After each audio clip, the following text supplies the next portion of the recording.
Chapter 1. Magical Mission 1. This is your reward for going to North Africa.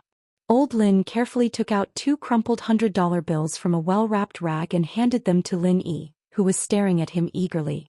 Lin Yi couldn't understand why his mission was so dangerous, his enemy was so strong, and the client's reward was so generous, but in the end his reward was so little. Where did this old man find all these amazing missions for him?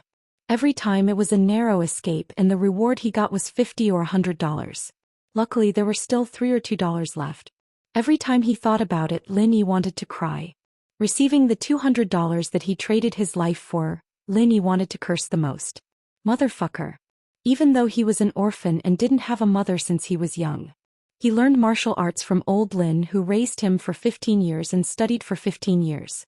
No matter what, he could be considered well-versed in both literature and martial arts, right? In ancient times he would have been a top scholar in both literature and martial arts.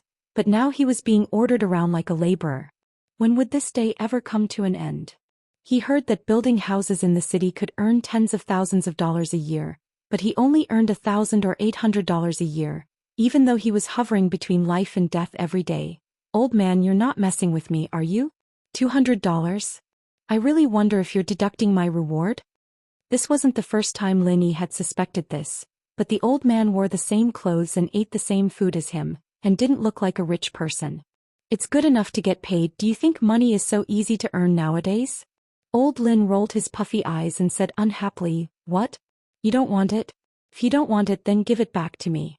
I haven't been to Widow Wang's snack shop in a long time. Lin Yi really wanted to beat the old man in front of him, but he knew that if he did he would only get beaten up. Lin Yi had no idea how powerful old Lin's martial arts were. He only knew that old Lin never used his full strength when he trained with him.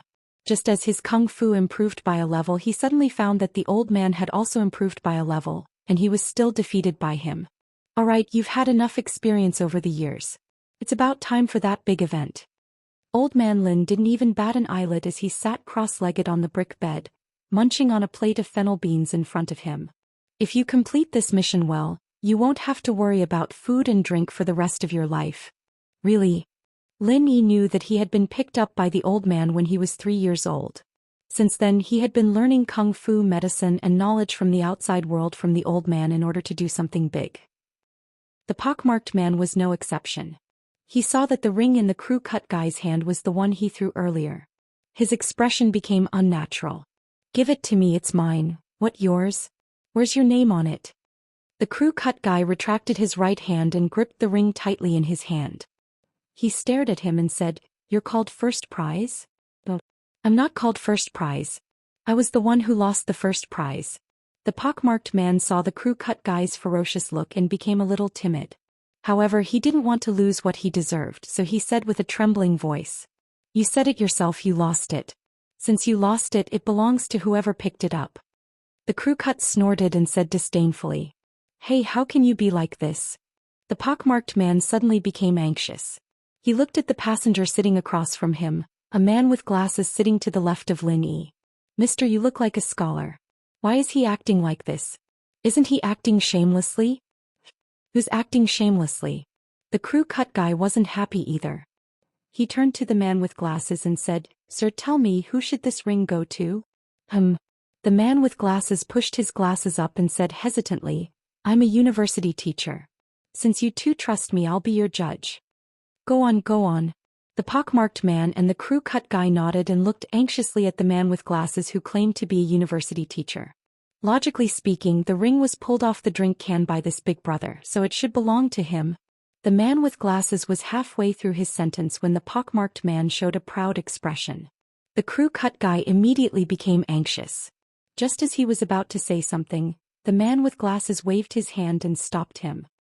However, since this big brother has already thrown the ring away and this brother found it, then it should belong to this brother. But you said it yourself, the ring is mine.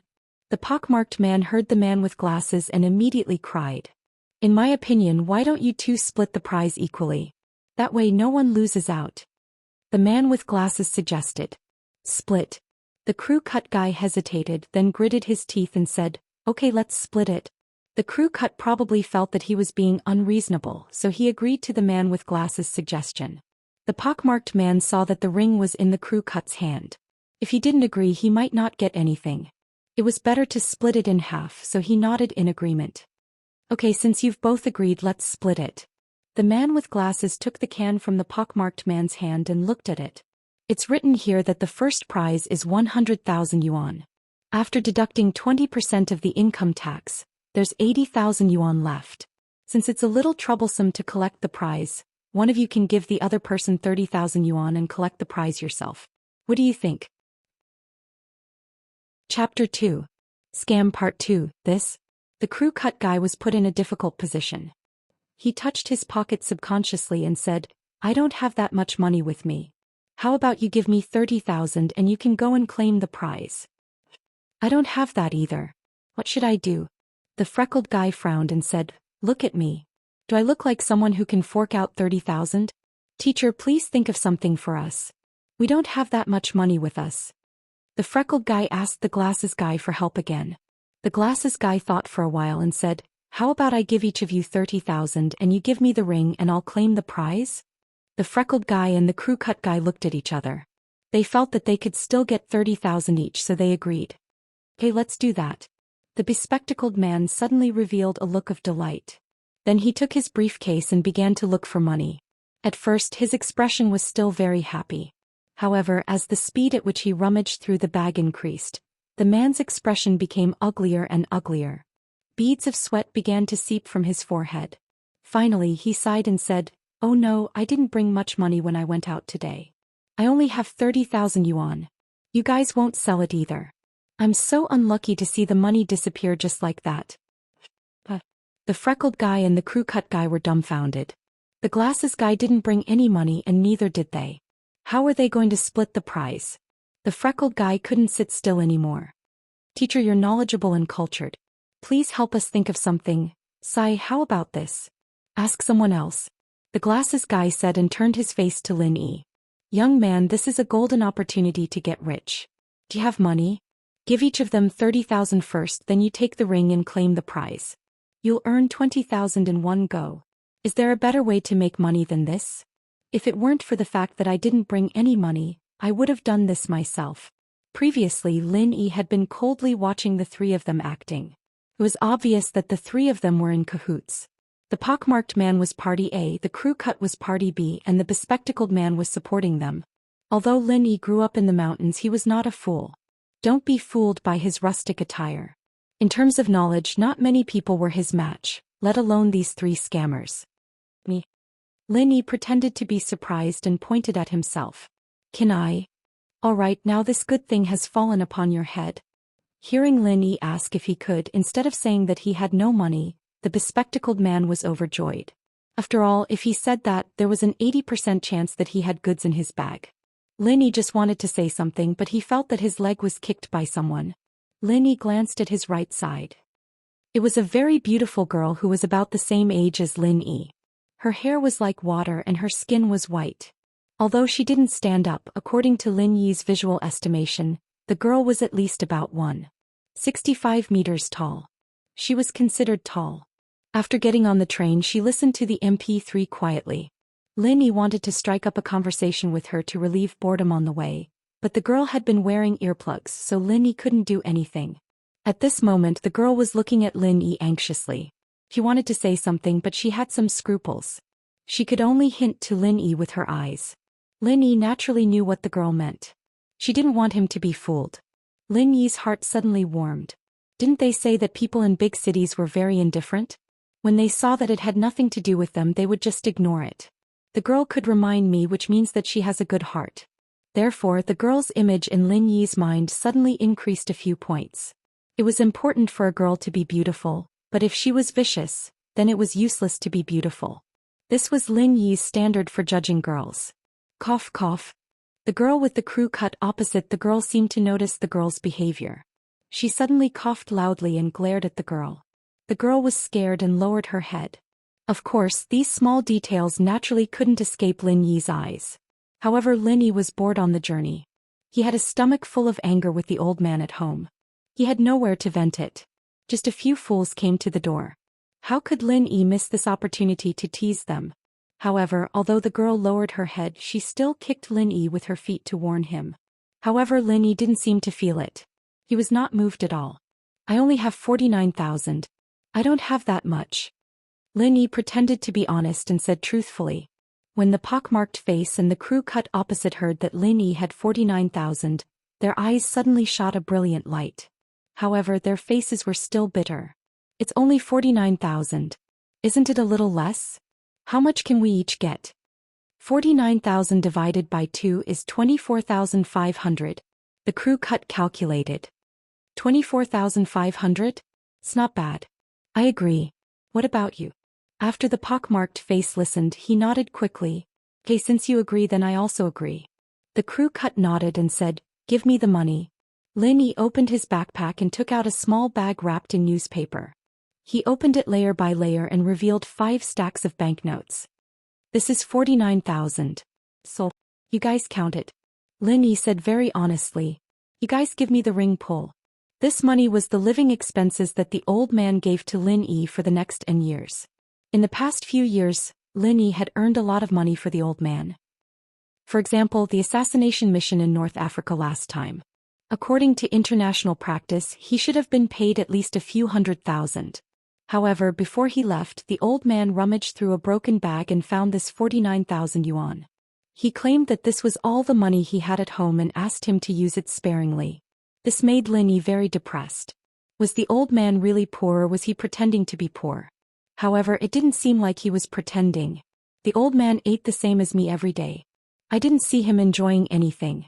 Could it be that I overestimated the rewards of those missions? Okay. The pockmarked face and the crew cut were like hungry wolves. They divided the banknotes in front of them and passed the ring to Lin Yi. Lin Yi carefully kept the ring on his body, afraid to lose it. He was as careful as a treasure.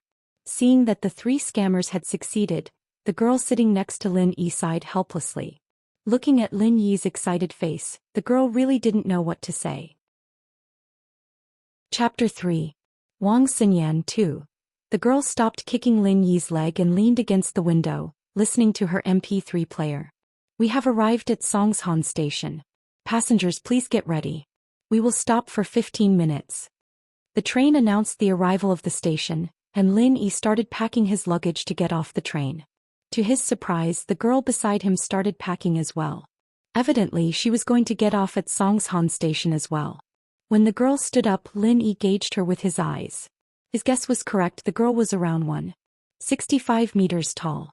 After getting off the train, Lin Yi looked at the gorgeous buildings in the station in awe. He'd been here 10 years ago, but Songshan had changed a lot since then. Wait. A sweet female voice came from behind Lin Yi. Lin Yi stopped and turned around. It was the girl who'd sat next to him on the train. She was waving at him as she ran towards him. What's up? Lin Yi, of course, didn't believe that a girl would fall in love with him at first sight. He was handsome, but his attire was too tacky. Yellow pants and a white singlet, the same outfit as a migrant worker in the city. You're not thinking of redeeming your prize, are you? The girl said angrily. She was angry at Lin Yi for ignoring her warning on the train. Oh, you're talking about this? Lin Yi took the ring out of his pocket and threw it on the side of the road. It was the girl's turn to be shocked.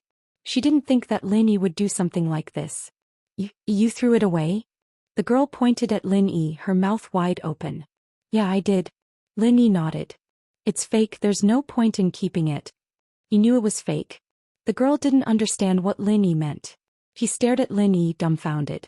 What was wrong with this guy? You know it's fake, but you still bought it? Was he crazy? Judging from his appearance, he didn't look like the kind of rich person with a bad taste. I know. Even if I didn't know, you reminded me on the train. Lin Yi said. Then why did you give them the money? The girl was anxious. What kind of person was this? Lin Yi smiled, took his backpack off his shoulder, unzipped it and opened it in front of the girl. The girl looked at Lin Yi in surprise. Then she lowered her head and looked into Lin Yi's backpack. She was shocked. There were 7 to 8 bundles of cash inside. Are you rich? Even if you have money, you can't just squander it, right? The girl didn't quite understand what Lin Yi meant. She thought that Lin Yi was showing off how rich he was. This is the money from just now, Lin Yi said. The money just now? What do you mean? The girl didn't understand. You mean you got the money back? Wasn't there only 49,000? This should be 70 or 80,000, right? The glasses man still had 30,000 in his hand. I took it together with him. Lin Yi shrugged and said. This was just a piece of cake. For Lin Yi it couldn't be simpler. Huh. The girl was completely dumbfounded this time. It wasn't that Lin Yi had a problem but that he was more skillful. Not only did he get his money back, but he also took the money from the glasses man. What's with this expression? Are you going to report me for stealing? Your sense of justice is quite strong. Lin Yi looked at the girl's surprised expression and smiled. Of course not. The girl blushed and shook her head. But I really want to thank you before. There aren't many girls like you. Lin Yi said sincerely, can I treat you to a meal later? It's okay. The girl shook her head shyly. My family is waiting for me at the exit. Lin Yi nodded. He didn't force the issue. Hitting on girls was a technical thing, but it was also important to follow the flow. Being too deliberate would have the opposite effect. I won't bother you then. Xinyan looked at Lin Yi's back and shook her head. What a strange person. If her mother wasn't waiting for her at the exit, she wouldn't mind spending more time with Lin Yi. It wasn't that Xinyan had a good impression of Lin Yi. She just felt that Lin Yi was really different from the others. He had so much money in his backpack and he didn't put it in the bank. He was dressed like a country bumpkin, but there was something about him that she couldn't describe. Sir, do you want to stay at the inn? It's very cheap. Lin Yi was surrounded by a group of people soliciting customers from nearby hotels as soon as he walked out of the train station. This kind of worker's attire was the focus of these small hotels when doing business. Rich people wouldn't stay in small hotels like this. Big hotels didn't need to come out to solicit customers. Lin Yi waved his hand and squeezed through the crowd of people soliciting customers. He walked towards the taxi stop in the square. Lin Yi had a piece of paper in his hand. It was the address that old man gave him before he left. He got on a taxi and the driver asked enthusiastically, "Young man, where are you going?" "To this address." Lin Yi handed the paper to the driver. The driver was a professional at the train station and he had a good eye for customers. One look and he could tell that Lin Yi was from out of town, probably here for work. He wanted to trick him a little since Lin Yi wasn't familiar with the roads anyways. He happily took the paper from Lin Yi and looked at the address written on it. The driver's face turned green immediately. The paper wrote, Songshan City, Guangming Avenue 36, Pingzhan Building. 11. 2 kilometers from the train station. Take the new second ring bridge. Even the route had been designed and the mileage was clearly marked. Who would be able to blackmail them? But why would this young man go to Pingzhan Building? That was the biggest corporation in Songshan. How would a guy dressed like a migrant worker know the people there? The driver sighed, threw the note to the side and drove the car obediently. Songshan's traffic was good. There were many bridges. Lin Yi felt like he arrived at his destination in the blink of an eye. He paid the 24 yuan fare and got off. Lin Yi felt a bit dizzy looking at the tall building in front of him. It seemed to be even taller than the mountain in his hometown. It seemed like his employer was rich. Maybe it was like what old man said. One mission could earn him a lifetime of money. He just didn't know if he would fall to his death if he jumped down. Back in his hometown, old man kicked him into the ravine from the top of the mountain. He didn't die, but he was bedridden for a few days with a swollen face. Chapter 4. Who are you looking for? Sir, who are you looking for? Lin Yi was stopped by the building's security guard after a few steps. Wait, let me have a look. Lin Yi thought to himself. Big cities still had security guards, but this security guard was just for show. He wasn't even as good as Buttface. Buttface was Lin Yi's playmate.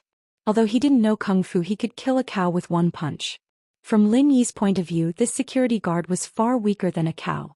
He wasn't even as strong as a cow. Lin Yi took out a piece of paper from his pocket and looked at the words on it. I'm looking for Chu Pingzhan. Chu Pingzhan? Who is it? Why does this name sound so familiar? The security guard was startled and repeated the name in his mouth. The chairman. The older security guard who was standing at the side reacted faster. He immediately remembered who Chu Pingzhan was. He quickly pulled on the clothes of the previous security guard and whispered, "Don't talk nonsense. If the captain hears you, you'll be fired." The previous security guard was shocked when he heard the words of the older security guard. He opened his eyes wide and regretted talking too much. What was he talking about? Now he didn't even know the chairman. How could he be a security guard? Who was he supposed to protect? However, the security guard looked at Lin Yi's clothes and rolled his eyes. He wasn't afraid anymore. No matter how he looked at it, Lin Yi didn't look like someone who could be related to the chairman. One was the chairman of a Fortune 500 company, and the other was a migrant worker from the countryside. There didn't seem to be any connection between them. Could this kid be a construction worker and was here to complain to the chairman? The security guard raised his vigilance. He had seen a similar movie 2 days ago. It was called, Owe Me 105,000. In the movie, a migrant worker went to the chairman to ask for money. The security guard and the older security guard looked at each other. Obviously they were thinking the same thing. Why are you looking for Chairman Chu? The old guard cleared his throat as he stared at Lin Yi with a serious face, afraid that he'd do something drastic. I'm not looking for him.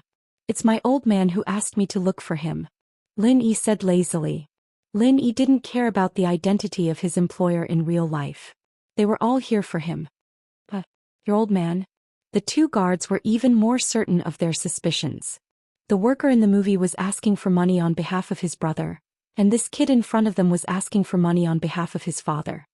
Alright, let's not talk about useless stuff. Just tell me which floor Pingzhan's on, I'll go find him. Lin Yi didn't have the time to waste with these two bodyguards. He needed to find the person in question first. The chairman isn't here. You can leave. The older security guard looked at Lin Yi again. After making sure that he had nothing to do with the chairman, he directly asked him to leave. Lin Yi didn't want to waste time with these two.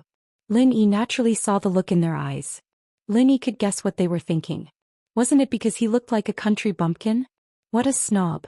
Since he's not here, I'll go in and wait for him, Lin Yi said and walked into the company. Wait, you can't go in. The two security guards didn't expect Lin Yi to barge in. They wanted to stop him. At this time the elevator door opened. A slightly plump middle-aged man and a tanned and skinny middle-aged man walked out together. It should be about time. Why hasn't Lin Yi contacted me yet? Li Fu, why don't you drive to the station to pick him up? Didn't you see the photo? The plump middle-aged man ordered the tanned and skinny middle-aged man. Alright, Mr. Chen. I'll go now, Li Fu said respectfully. Li Fu hadn't left when Chu Pingzhan heard the quarrel at the company entrance. He frowned and said to Li Fu, Go see what's going on. What's going on? Li Fu walked quickly in the direction of the company's entrance and saw the company's two security guards stopping a young man from entering the company. Faubert, this person said he wants to see the chairman. He even forced his way into the company. The security naturally recognized Li Fu. Although Li Fu didn't have a specific administrative position in the company, he was the chairman's closest person. If you had to say what position he held in the company, it would be that he was the chairman's driver. But everyone in the company knew that Li Fu wasn't just a driver. So these security guards didn't treat Li Fu as a driver at all. They respected him as a leader. In many cases, Li Fu's words represented the chairman's intentions. You? Li Fu looked at Lin Yi, his eyes wide. You're Lin Yi? That's me. Lin Yi nodded after looking at Li Fu. He'd been paying attention to Li Fu the moment he'd appeared. His instincts told him that this person wasn't Pingzhan after all. As the chairman of a corporation, it was only natural for him to have the aura of a leader, but this person didn't have that. He was serious and respected, but a person's aura couldn't be changed. Hello. Li Fu knew how important this young man was to Pingzhan, so he didn't hesitate after confirming who Lin Yi was. He quickly extended his hand to shake Lin Yi's. I'm the secretary of the chairman, Li Fu. The chairman wanted me to pick you up at the train station. I didn't expect you to be here already. It's fine. I'll just treat it as getting familiar with the place. Lin Yi smiled and shook hands with Li Fu. This was Lin Yi's personality. He'd respect you if you respected him. Lin Yi felt a little embarrassed seeing Li Fu being so polite. The chairman is over there. Please come with me. We'll meet the chairman together. Li Fu made an inviting gesture before leading the way. The two security guards stared at Lin Yi's back, their mouths wide open. Is he really the chairman's guest? The security guard murmured in disbelief. Faubert came to pick him up personally. Naturally, there's no mistake about it. The old security guard sighed. We almost offended him. Luckily Faubert came in time. If we really kicked him out, we'd be in big trouble. As Li Fu walked over, Lin Yi noticed a slightly plump middle-aged man not too far away. If he wasn't mistaken, this was the person he was supposed to meet, the chairman of Pingzhan Industries, Chu Pingzhan. Chapter 5. Chapter 05. Looking for a partner. Lin Yi nodded with a smile, shaking hands with Pingzhan naturally. Lin Yi handled this sort of social etiquette with ease. Nice to meet you, Mr. Chu. Lin Yi was flattered by Pingzhan's friendliness. It was the first time he'd met such a friendly employer. He was here to carry out a mission, but the chairman of a listed company in the world's top 500 was treating him this way. Lin Yi was curious. Why did it feel like they were meeting on the same level? Mr. Lin, I understand that it might be difficult for you to lower yourself to do something like this, Pingzhan said after some hesitation. Pingzhan's words were getting more and more ridiculous, and even someone as thick-skinned as Lin Yi couldn't help but feel embarrassed. I don't need to lower myself. I only earn a couple hundred a month weaving straw sandals at home, and my old man said that this mission is enough for me to live the rest of my life, Lin Yi thought to himself. This employer sure was nice, treating him so politely when he asked him to do something. He wasn't like other people who'd start gossiping after paying him. What? Straw sandals? Pingzhan paused as he looked at Lin Yi. He wasn't mistaking him for someone else, was he? But what the hell was this guy talking about? Was Elder Lin making him weave straw sandals for a couple hundred a day? Pingzhan was speechless. He'd heard some things about Lin Yi from his old man, and the reward for rescuing hostages in Africa alone was in the hundreds of millions of USD. How was he making straw sandals for money? Yeah, a pair of straw sandals can be sold for 4 kwai. 3 to 5 pairs a day would be a couple hundred a month. Lin Yi nodded. He too felt that something wasn't quite right. The old man didn't seem like a poor man, did he? Pingzhan couldn't care less about other people's personal business. He shook his head helplessly after hearing Lin Yi's words. Your salary from now on will be 30,000 a month. This includes your school fees and daily expenses. Of course, the money you spend on my daughter will be reimbursed by Li Fu. 30,000? Didn't the old man say it was a few thousand? Lin Yi was stunned for a moment. Such a high salary. If he had known this would happen, he wouldn't have brought so much money. He didn't have to see the old man's painful face. Lin Yi remembered the scene when he got the 49,000 yuan from the old man. Wait, Mr. Chu, what did you just say? Going to school? Tuition and fees? And the money spent on your daughter? What did that mean? I don't understand. Lin Yi was puzzled. What did Pingzhan mean by that? Wasn't he here to carry out a mission? Didn't old Master Lin tell you before? Please come over here. Let's discuss the details upstairs.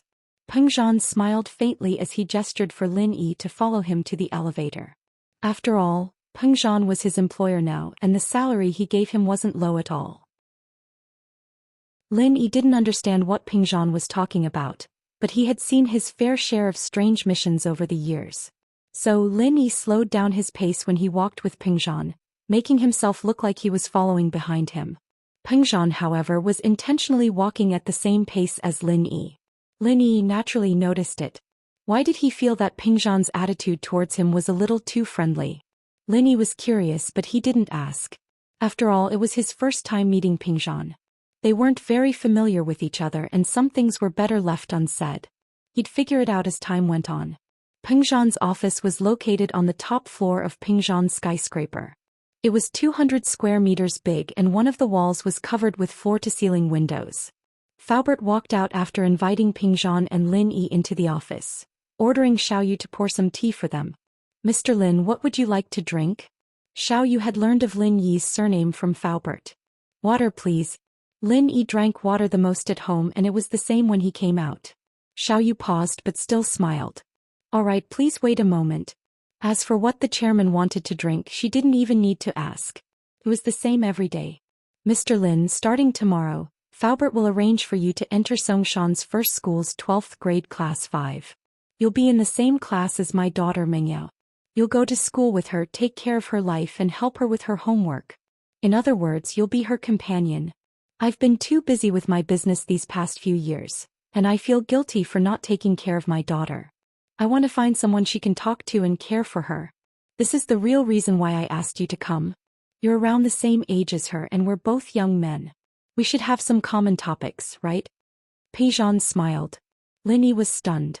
What did he mean by finding someone she could talk to? Care for her? Common topics? Couldn't be, could it? Was this the mission that could feed him for a lifetime?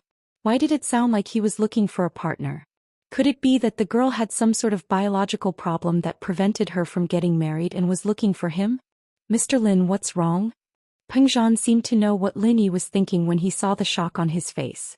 I thought that Elder Lin had already told you what you were supposed to do, but it seems like that's not the case. Mr. Chu, just call me Lin Yi. Mr. Lin's a little awkward. Lin Yi smiled bitterly. To be honest, I really didn't know what I was supposed to do. The old man only said that it was an important mission, and that if I did it well I'd be able to feed him for a lifetime. Feed him for a lifetime? Peng Zhan paused at Lin Yi's words before laughing out loud. Ah, that's right, Elder Lin wasn't lying to you. If you do it well, the reward will be enough for you to feed him for a lifetime. Lin Yi still didn't understand what Peng Zhan wanted him to do. But what exactly is my mission? Didn't I tell you before? You'll accompany my daughter to school and of course you'll be responsible for her safety. Don't let anyone bully her. Peng Zhan explained. Study companion? Babysitter? That was the only word Lin Yi could think of. You can think of it that way. That's the truth. Peng Zhan nodded, not waiting for Lin Yi to say anything before handing a document to Lin Yi. This is the information on Songshan's first school, you can familiarize yourself with it. Lin Yi nodded helplessly as he took the document. Was this the super mission the old man was talking about? Damn it. Could it be that I've been tricked again? Just like that time in South America, the old man had told him that he was going to save someone. But how was it a person? It was a group of people. But no matter what, there was a high reward and the danger level of the mission was relatively low. It was just that he felt like a lackey from a rich family, but it didn't matter, he'd just take it as a break. Songshan's first school was called Songshan's First School, but it was actually a private school a long time ago. The name hadn't been changed when it was bought over. Peng Zhan Industries was one of the 3 major shareholders of the school. No wonder he'd been able to get into this school so easily, even though he hadn't even gone to elementary school. Lin Yi hadn't gone to school before, but he knew from the internet how difficult it was for rural kids to go to school in the city. Alright, I'll do my job. Lin Yi nodded after looking through the document. Of course, Mingyao's temper isn't too good, but she's a good kid. Peng Zhan smiled bitterly. I believe that you'll be able to get along well with someone as outstanding as you. Get along?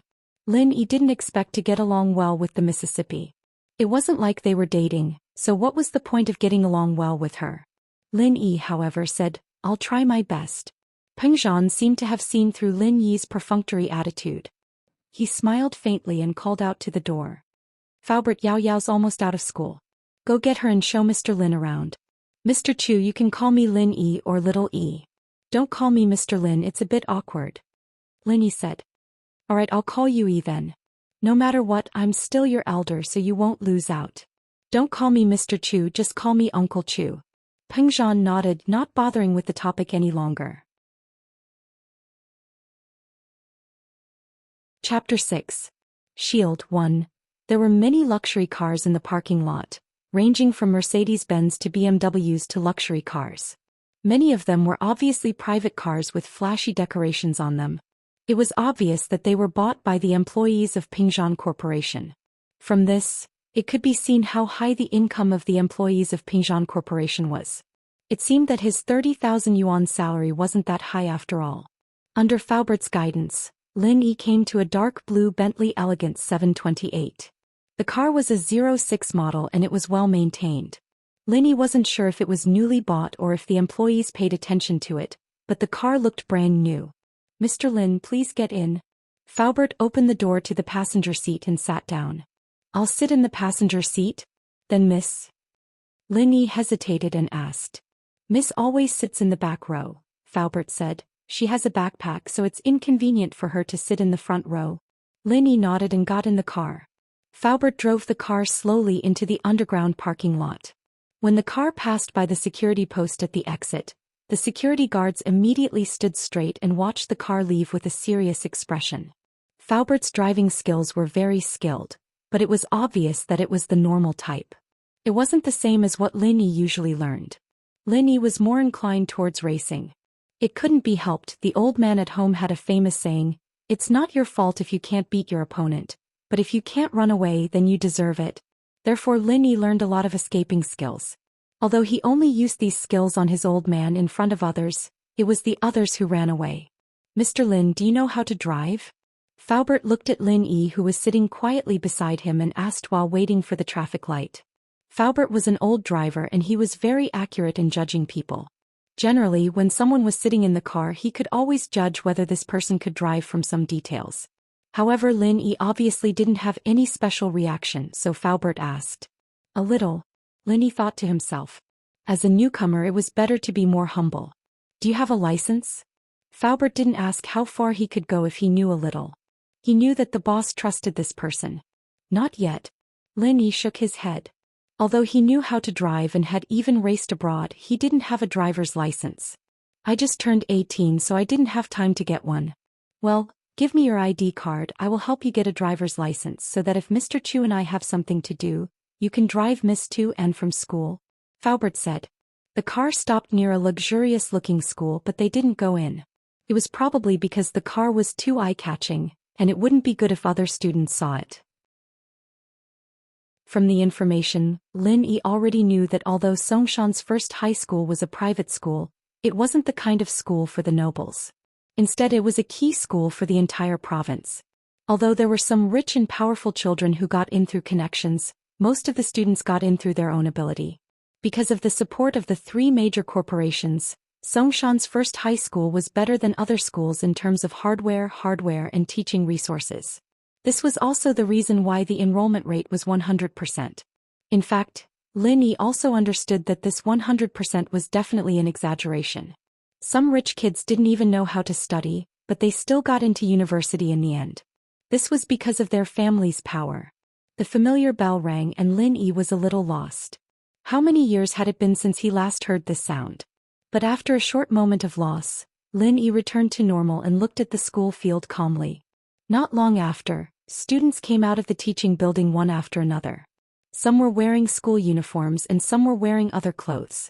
Generally speaking, if there were no large-scale activities, the school would not have any special requirements for students' attire. That's the Mississippi. Faubert suddenly raised his hand and pointed at a girl in the middle of a group of boys and girls. Lin Yi followed the direction of Faubert's finger. It was a tall and beautiful girl. Although there were other girls beside her, Lin Yi could tell that this was the miss with just one look. Old Lin had said that Meng Yao was the school beauty. The so-called school beauty should be the prettiest one, unless Lin Yi had a problem with his taste. Although the girl beside her was also very beautiful, her body was a little smaller. It was obvious that she didn't match the height stated in the information. But she was still one of the potential school beauty candidates. She would definitely be the type that could bring disaster to the country when she grew up. Meng Yao and the girl were walking quickly towards the car, but a couple of rich boys were chasing after them relentlessly. May I wait? One of the rich boys stood in front of Meng Yao. Meng Yao, my feelings for you are real. Please give me a chance. Meng Yao frowned and looked at the guy in front of her impatiently. Zhong Pingliang, you're so annoying. I told you already I don't like you. Stop bothering me. But Pingliang wanted to say something else, but Meng Yao pushed him away, putting him on the side. Meng Yao walked over quickly and got in the car. The girl with her got in as well, which surprised Lin Yi a little. This Zhong Pingliang, he's annoying me to death. Doesn't he get tired of pestering me every day? Meng Yao was still complaining after getting in the car when she suddenly raised her head and saw Lin Yi in the passenger seat. Who are you? Hi, I'm Lin Yi. Lin Yi tried his best to look cute. The miss didn't seem to have a good temper. Lin Yi? Faubert? What does he do? Meng Yao looked at Lin Yi, confused. Miss Chu, this is Mr. Chu's study partner. Faubert introduced. Study partner? Who wants a study partner? Didn't I say I wanted a shield? Look at him. Who can he block? Meng Yao panicked. She looked at Lin Yi up and down. What the hell was this guy wearing? A tank top and torn pants. He looked like a migrant worker going to the city. Even migrant workers didn't look like this. Did he think they were singing a duet? Chapter 7. Chapter 07, Lin Yi's handling method. Mr. Chu said that Mr. Lin Yi's a multi-talented person, capable of both the pen and the sword. A mere shield wouldn't be a problem for him, Faubert explained quickly. Peng Zhan didn't tell Meng Yao some things because he didn't want her to worry, and he told Faubert not to tell her as well. Inviting Lin Yi was ostensibly to take care of Meng Yao's studies and life, but there was a deeper meaning behind it. It was related to a promise made by the older generation of the family. But it was obvious that Meng Yao wouldn't agree to a study partner out of the blue. But coincidentally, Meng Yao was tired of dealing with her pursuers, and so she went to Peng Zhan, asking him to hire a shield to help her fend off the flies around her. And so Peng Zhan used Lin Yi as a shield and recommended him to Meng Yao. But Faubert was regretting not bringing Lin Yi to a clothing store to dress him up. From what Faubert saw in Lin Yi's picture, Lin Yi looked quite spirited, but the style was a little too unique for the environment. Meng Yao couldn't see anything special about the man in front of her. He couldn't be some random migrant worker her father found from the labor market, could he? The girl beside Meng Yao covered her mouth and giggled. Lin Yi didn't look like someone who could be Meng Yao's shield no matter how she looked at him. What are you laughing at? Meng Yao was already pissed off at her father's perfunctory attitude, and seeing her best friend giggling made her even angrier. She glared at her friend. She stuck out her tongue at Meng Yao's scolding and shut her mouth, but kept her curious eyes on Lin Yi. Faubert, tell him to get off the car. I want a replacement. Meng Yao frowned. She really didn't want to argue on this topic any longer. Mr. Chu said that Mr. Lin Yi would definitely be able to do the job, and he's already signed the contract. Faubert was implying that there was nothing she could do about it. Peng Zhan had already made the decision for her, and there was nothing she could do about it. Meng Yao blinked her beautiful eyes on the verge of tearing up. She really didn't know what her father was thinking. If that was the case, why didn't he just have a shield? Wouldn't she be a laughing stock if this person stayed by her side all the time? Meng Yao had wanted to tell the public that this shield was her boyfriend after all. It was the best way to get rid of all the flies in the house. However, it seemed that it was impossible now. Even if she said that this bumpkin was her boyfriend, people had to believe her first. Zhong Pingliang would probably laugh his head off. Lin Yi listened to their conversation and immediately felt a headache. A shield? This girl wasn't really looking for a boyfriend, was she? No wonder Peng Zhan was acting weird when he talked to her. Could it be that she was looking for a son-in-law? Alright, that guy over there wouldn't let go of me. Help me deal with him. If you do it well, I'll consider it a pass. Meng Yao rolled her eyes and came up with a plan. If this guy didn't know how to deal with it, she could use his incompetence as an excuse to get her father to fire him. Lin Yi nodded and got off the car, walking quickly towards Zhong Pingliang. This Meng Yao, I get rejected every time I ask her out. If it were any other girl, they'd jump into my arms already. Zhong Pingliang complained to his lackeys. Master Zhong, this Meng Yao isn't a normal girl. She's the miss of Pingzhan Industries. It's normal for her to have difficulties. One of Zhong Pingliang's lackeys, Gao Xiaofu, said. I know, I don't need you to tell me that. Pinliang said with a wave of his hand. That's why you need to have perseverance. Before he could finish, he saw a young man in a yellowish-white singlet and khaki-colored pants rushing towards him. Pinliang paused. Lin Yi quickly walked to Zhong Pingliang's side and without a word, raised his leg and kicked Zhong Pingliang's butt, sending him sprawling on the ground. Then Lin Yi turned around and walked back to the car without looking back. Zhong Pingliang was just about to talk about his thoughts on pursuing Meng Yao when he felt a kick on his butt. He lost his balance and fell to the ground. Do you want to die? How dare you kick me? Zhong Pingliang struggled to get up from the ground, cursing with his face covered in dirt. It's that worker just now. Gao Xiaofu said quickly. Then what are you guys waiting for? Go after him. Zhong Pingliang yelled angrily. Catch him and beat him up. Master Zhong, he's gone. Zhong Pingliang's lackeys were focused on Zhong Pingliang after he was kicked by Lin Yi, but the worker was gone in the blink of an eye. Fuck. Zhong Pingliang cursed. I'll remember what he looks like. I'll print it into a poster tomorrow and send people to all the construction sites to look for him. How dare a worker kick me? I'll make sure he can't live in Songshan anymore. Just you wait.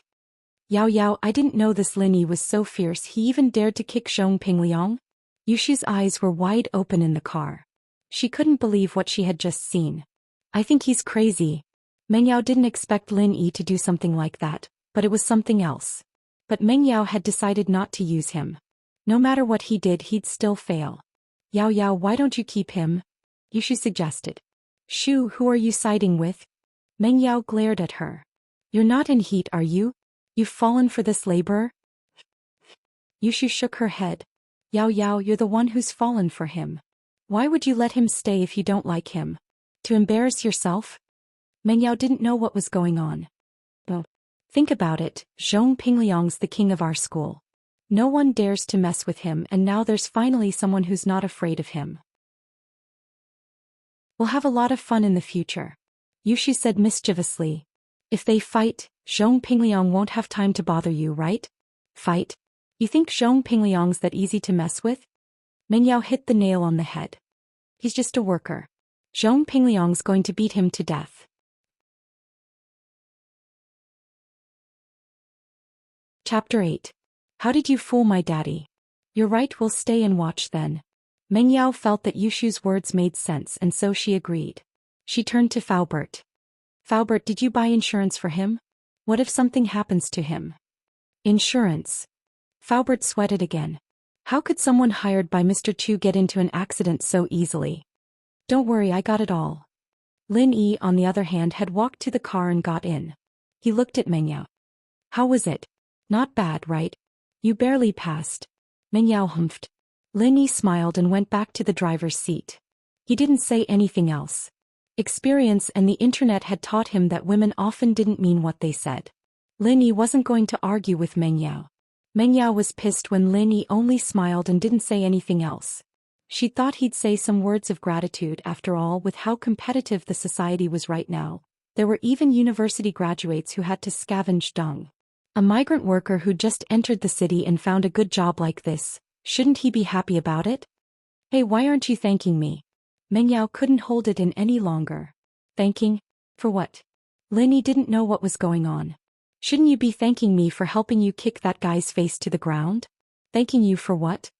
Meng Yao was pissed off. Why was this guy so slow? Didn't he know what she was hinting at? Did he not know how to please his employer? Yao Yao saying that she accepted you. Shouldn't you thank her? Yushu smiled slyly as she explained for Meng Yao. Shu, what are you talking about? What do you mean I accepted him? Meng Yao jumped at Yushu's words. Wasn't that a little too ambiguous? Why does it sound like I'm accepting a confession? It's nothing, I'm just saying that you accepted him as your shield. Yushu giggled. Oh, thank you. Lin Yi was very efficient. In fact, if it weren't for the fact that this job was a little weird, he would still be very satisfied. At least the salary was very high.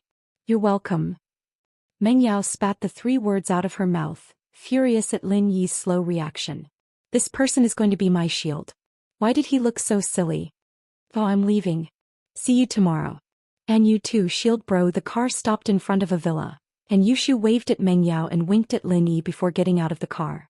Shield bro? Lin Yi smiled bitterly. This name was quite unique. It was comparable to the internet celebrity Brother Sharp. Yushu's house was very close to Meng Yao's, and the 2 villas were right next to each other. The car took a turn and they arrived at Meng Yao's villa. Under Yushu's instigation, Meng Yao reluctantly accepted the worker in front of her. But when she saw the worker walking into the villa with her luggage, she exploded. What are you following me for? Lin Yi paused, turning to look at Faubert. Don't I live here? You think too highly of yourself. I've never had a man in my villa before. Meng Yao put her hands on her waist as she yelled at Lin Yi. Faubert wiped the cold sweat off his forehead. Never had a man? Then what am I? Faubert thought to himself. It didn't matter if he became a eunuch, but what would Mr. Chu think if he heard what the miss said? Seeing Faubert wipe the sweat off his forehead, Meng Yao immediately understood that her words were a little ambiguous. She quickly corrected herself. I mean no man outside of my family. Mr. Chu said that you can treat Mr. Lin like your own brother. So from today onwards Mr. Lin will be living in the villa, Faubert said carefully. Faubert knew this girl's temper very well. What? Meng Yao's eyes widened. She pointed at Lin Yi in disbelief. Him? My brother? Are you kidding me? Faubert, take him away. Let him live wherever he wants. I'm afraid I can't make the decision, Mississippi. This is Mr. Chu's order. What do you think? Faubert said, troubled. He was a driver after all. Although he was Peng Zhan's most trusted person, it was still difficult to be stuck between him and the miss. It's fine. I'll talk to Daddy myself. Meng Yao took out a Nokia E7 from her pocket and dialed it out. It was a free gift from the promotion a while back, and she and Yushu bought one each. Lin Yi, on the other hand, was looking at the phone in Meng Yao's hand longingly. Should he get a phone too? It was too inconvenient to make a phone call. Daddy, it's Yao Yao, Meng Yao said in a coquettish voice. It made Lin Yi's heart go numb. He didn't know that a girl's voice could be so sweet. It's Yao Yao. What's up? Peng Zhan was in the middle of a meeting. He picked up when he saw his daughter's call. It's like this, Dad. What's up? Peng Zhan was in the middle of a meeting. He picked up when he saw his daughter's call. Did you hire him from the farmer's market? Meng Yao was a little pissed. Her father had never treated her like this since she was young. You're talking about E? Daddy invited him all the way here from Star Mountain. Not only is he knowledgeable, he's also good at martial arts. What's more, his character is even better. Peng Zhan said with a smile. What? Meng Yao didn't understand. What kind of magic potion did the man in front of her feed her father? Why did he say good 3 times in a row? Peng Zhan heard his daughter's words and thought that she was acting coquettishly. He said, What do you think? Are you satisfied with Lin Yi? Satisfied? How is that possible? First of all, his looks aren't up to standard. He's my shield. I should at least like him, right? Meng Yao humphed. Also, Daddy, how could you ask him to live with me? I'm a girl. It's not safe for me. Yeah. I'm worried about your safety. I'm worried about you living alone in the villa. That's why I asked Dee to accompany you. Don't worry. He can protect you. Peng Zhan pretended that he didn't understand his daughter's words. Meng Yao didn't know what to say after hearing her father's words. But before she could continue, Peng Zhan continued. Alright, Yao Yao. I'm having a meeting with the company's middle management. Let's talk later.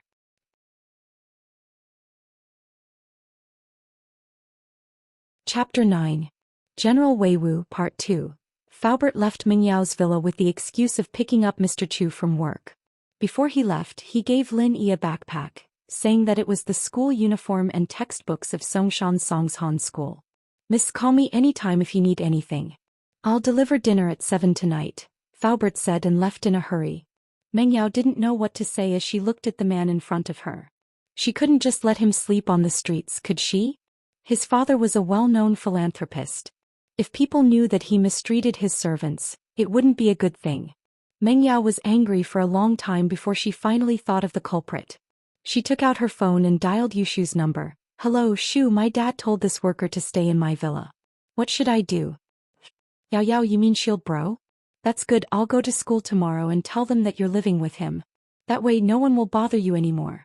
Yushu was lying comfortably on the bed watching TV. She heard Meng Yao's words and said casually, Yushu. Meng Yao was furious. She yelled at the phone, You're being too disloyal, aren't you? You told me to keep him and now you're making sarcastic remarks? You come to my house right now. Oh, okay, I'll take a shower and sleep. I'll go to school tomorrow morning, Yushu said lazily. I'll break off our relationship if I don't see you in a minute. Meng Yao said firmly. I'm already naked and I still need to get dressed. Yushu complained as she sat up from the sofa. She looked at her body in the mirror. She seemed to have a little belly. It seemed like she'd have to eat less in the future. 50 seconds. Meng Yao said as she looked at the call time. You need to lock the door, right? Yushu quickly put on her clothes. 40 seconds. Meng Yao continued. Alright, I'm coming. Yushu put on her shoes and ran out the door. Yushu's villa was only a few dozen meters away from Meng Yao's villa, and there was only a small path between the two. Meng Yao let out a sigh of relief when she saw Yushu's silhouette in the distance. Yao Yao, what are you doing? I was just taking off my clothes and getting ready to take a shower and you called me out? Yushu complained. Cough, cough. Meng Yao coughed and pointed at Lin Yi. Shu, there's an outsider here, mind your words. It's fine. Yushu said nonchalantly. It's Shield Bro, we're on the same side. Since you and he are on the same side, then let him stay in your house. It's decided then. Meng Yao was pissed off at Yushu's gloating face. Ugh. Yushu stuck her tongue out and smiled innocently. Yao Yao, You know me, I like to strip naked when I get home. It's not very convenient for him to move in. So it's more convenient for you to stay at my place? Meng Yao cursed at Yushu in her heart. Man, isn't it a simple matter? Yushu shook her head and said. Yao Yao, you can let him stay at your place and you can stay at my place, isn't it? You're right. Meng Yao felt that Yushu had finally come up with a constructive idea. However, Meng Yao wasn't too happy about it. Letting a migrant worker stay in her villa? Why should she? Besides, what if he lost his things? No. I can't let him stay in my villa alone. Meng Yao gritted her teeth. Yushu was in a difficult position. She asked Meng Yao to let Lin Yi stay for fun, but here came the problem. Letting Lin Yi stay in Yushu's villa?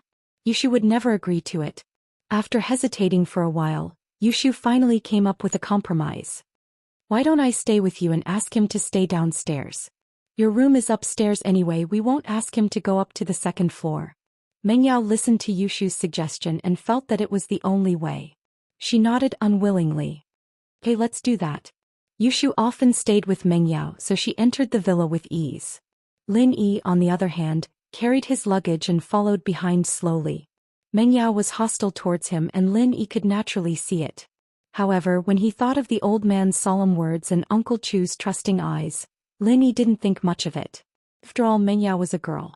It was normal for her to not want to stay with him. Hey, what's your name? Meng Yao sat on the sofa and threw her slender legs on the bed. She looked at Lin Yi and asked. I'm Lin. Lin Yi said as he tried to sit on the sofa. He'd been standing in front of the door for a long time, and it was quite tiring for him. But before his butt could touch the sofa, a voice called out, startling him. Stop. Don't sit. Meng Yao's eyes were wide open as she pointed at Lin Yi. What's wrong? Lin Yi was startled. His butt was hanging in the air. Your pants are so dirty, don't dirty my sofa. Shu often lies on it naked. Meng Yao frowned. Yushu rolled her eyes in anger. How could you be like this, Yao Yao? You just told me to watch what I say in front of outsiders and now you're saying it yourself. Lin Yi, on the other hand, wasn't angered. He'd been on the train for half a day and he'd been running for half a day. Dirtying the sofa wasn't a big deal, but giving the girl a skin disease would be a big deal. Okay, you can continue. Meng Yao saw that Lin Yi stood up and sighed in relief. My name is Lin Yi, Lin Yi said. Okay, Lin Yi, you can sleep in the guest room over there. But remember, upstairs is my and Shu's room. You can't go up there or I'll ask my dad to fire you. Meng Yao didn't even have enough confidence when she said this. She didn't know why, but she felt that her father was bewitched by Lin Yi. So she added, if you dare go up there, I'll ask General Wei Wu to bite you to death. Lin Yi nodded indifferently. He heard the second half of Meng Yao's sentence and asked curiously, General Wei Wu? What's that? Hearing Lin Yi's question, Meng Yao shouted proudly, General Wei Wu, come down.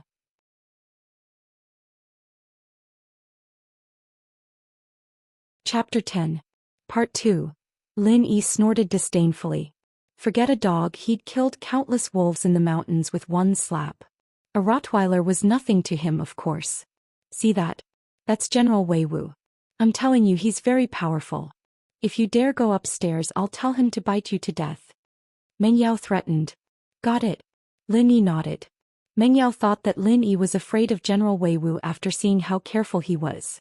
She was even more pleased with herself. She dragged Yushu upstairs, leaving General Wei Wu to guard the stairs. Lin Yi picked up the luggage and glared at General Wei Wu. General Wei Wu shuddered and took a step back. It seemed to sense that the person in front of it wasn't an ordinary person. It was a dangerous person. Lin Yi wasn't in the mood to play with the dog. He glared at the dog and ignored it. He took his luggage and went to the room Meng Yao mentioned. The room was simple. There was only a bed, a desk, and a small closet. But these things were more than enough for him. He only brought a few tattered clothes with him and nothing else. What surprised Lin Yi the most was that there was a washroom in the room. It was like a hotel. Lin Yi put his luggage down and took a towel to the washroom. Lin Yi was covered in dust from the long journey. He looked at his watch. It wasn't even 6 yet. Lin Yi decided to take a shower before Faubert came to deliver his food. Lin Yi was very satisfied with his current job and environment. He could live in a hotel every day and get 30,000 kwai. Where else could he find a job like this? It was much better than helping his old man weave straw shoes at home. Shoo, I'm starting to regret it. This Lin doesn't look like someone who can be my shield. Meng Yao complained to Yushu after changing into a set of home clothes. I think he's fine. Yushu laid on the bed, leaning her legs against the wall. She didn't know where she'd read that it could slim down her legs and promote puberty. What's so good about it? I was thinking of finding a handsome guy to pretend to be my boyfriend, but now I've got a country bumpkin. I'll be a laughing stock if I bring him out. Meng Yao gritted her teeth. If you think he's good, then you can be his girlfriend. Meng Yao was pissed off. I'm not in trouble, I don't need a shield. Otherwise I might really consider it. Yushu said with a shake of her head. You have a brother who is an officer who would dare to provoke you. If I had a brother who could break a tree with a kick, I wouldn't need to find a shield. Meng Yao knew that Yushu was trying to piss her off on purpose.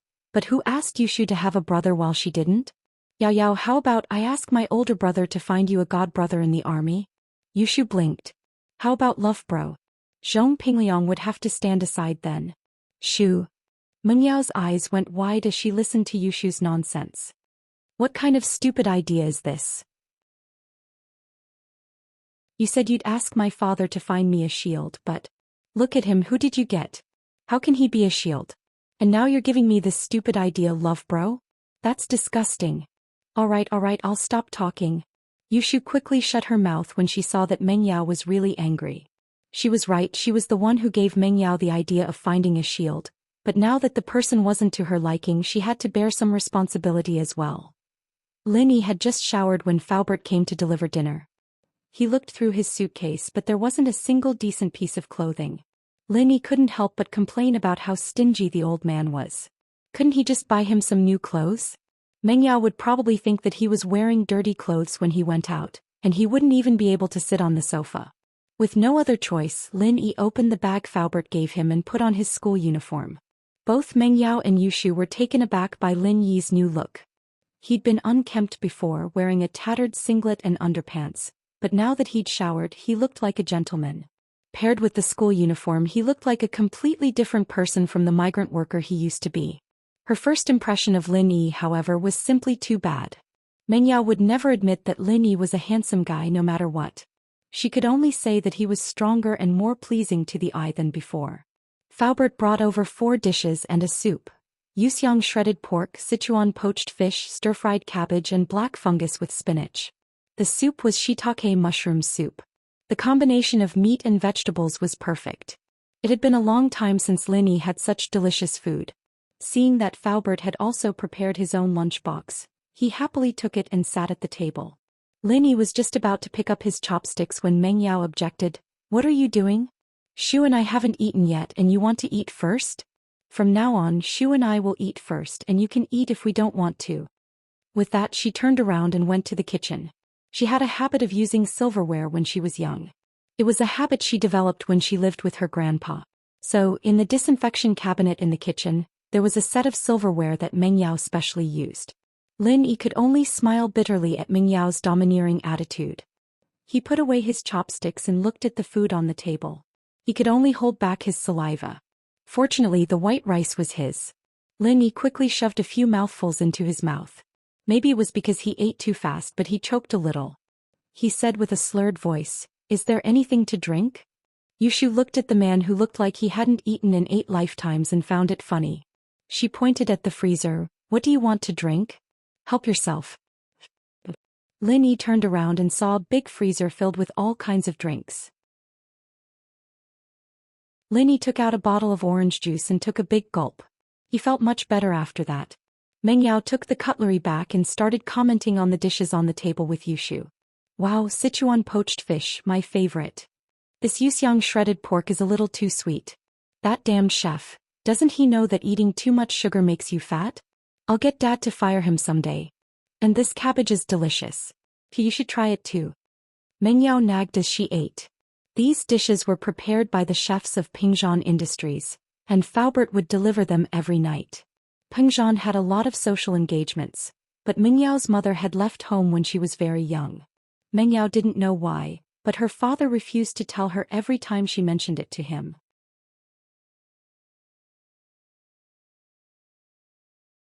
Chapter 11. Chapter 11, Indirect Kiss. Yuxiang shredded pork for you. Yushu tasted the fish-flavored pork after hearing Meng Yao's words. It was on the sweet side. She'd been on a diet lately and she couldn't possibly eat sweets. She pushed the plate to Lin Yi. Lin Yi, on the other hand, didn't care if it was sour or sweet as long as there was meat to eat. He hadn't eaten anything the whole day, so Lin Yi took the plate and started wolfing it down. The taste wasn't bad at all, much better than Widow Wang's snack shop at the head of the village. Be it the colors or the ingredients, they were all very meticulous. How could Widow Wang's sweet and sour pork compare? Wasn't this miss from a rich family a little too picky? Meng Yao picked up a piece of boiled fish and put it in her mouth, tasting it. Her face was red from the spiciness, and she couldn't stop panting as she fanned her mouth with her hand. So spicy. But it's so good. Where's the water? Where's the water? Meng Yao turned around and saw the orange juice on the table. She picked it up and gulped it down, finishing half the bottle in one go before putting it down. Yeah, it feels so much better now. Yushu looked at Lin Yi, then at the orange juice on the table before finally resting her eyes on Meng Yao's mouth. Disbelief was written all over her face. Lin Yi, on the other hand, was staring at Meng Yao blankly. Girls in this city sure were open-minded. She just picked up the bottle he'd just drunk from and she just put her mouth on it. How violent. Meng Yao was in the middle of eating and drinking, and was about to continue when she saw Yushu looking at her with a weird expression. Shu, what are you looking at me for? It's nothing. Yushu sighed, not daring to tell Meng Yao the truth. With Meng Yao's personality, God only knew what she'd do. It's nothing. Why are you looking at me? Meng Yao was even more confused as she shook her head. She picked up another piece of boiled fish and put it in her mouth, but it was too spicy for her. She picked up the orange juice bottle on the table and started drinking it mouth to mouth. Don't. Yushu wanted to stop her, but it was too late. She swallowed the rest of her words. What do you mean, don't? Shu, what are you talking about? What's wrong with you? Meng Yao put down the orange juice bottle and wiped her mouth with her hand, frowning as she looked at Yushu. I think I'll keep it to myself. Yushu said, amused and sympathetic at the same time at Meng Yao's clueless face. The funniest thing was that Meng Yao had drunk from Lin Yi's drink twice already. Wasn't that enough? Little Shu, why are you stuttering too? What's the matter? Meng Yao wasn't happy. What was he doing acting all mysterious? Yushu had no choice but to point at the orange juice bottle on the table under Meng Yao's interrogation. This drink. What's wrong with it? Meng Yao frowned. Didn't I just drink your drink? What's wrong with that? There's still a lot of it in the freezer. I'll get you another bottle if you want. Do you really have to be like this? Yushu couldn't hold back her laughter any longer. I can't take it anymore. I'm dying of laughter. Yao Yao, haven't you realized? I didn't drink that drink. You didn't drink it? What do you mean? Meng Yao realized something halfway through her sentence and turned to Lin Yi, her expression changing drastically. You drank this drink? Lin Yi nodded innocently. It seemed like he'd misunderstood, thinking that the girls in the city were more open-minded. Fuck. Meng Yao's face went green as her eyes widened. She pointed at Lin Yi, wanting to say something, but nothing came out in the end. She covered her mouth and ran to the washroom. Blarg. Retching sounds came from the washroom.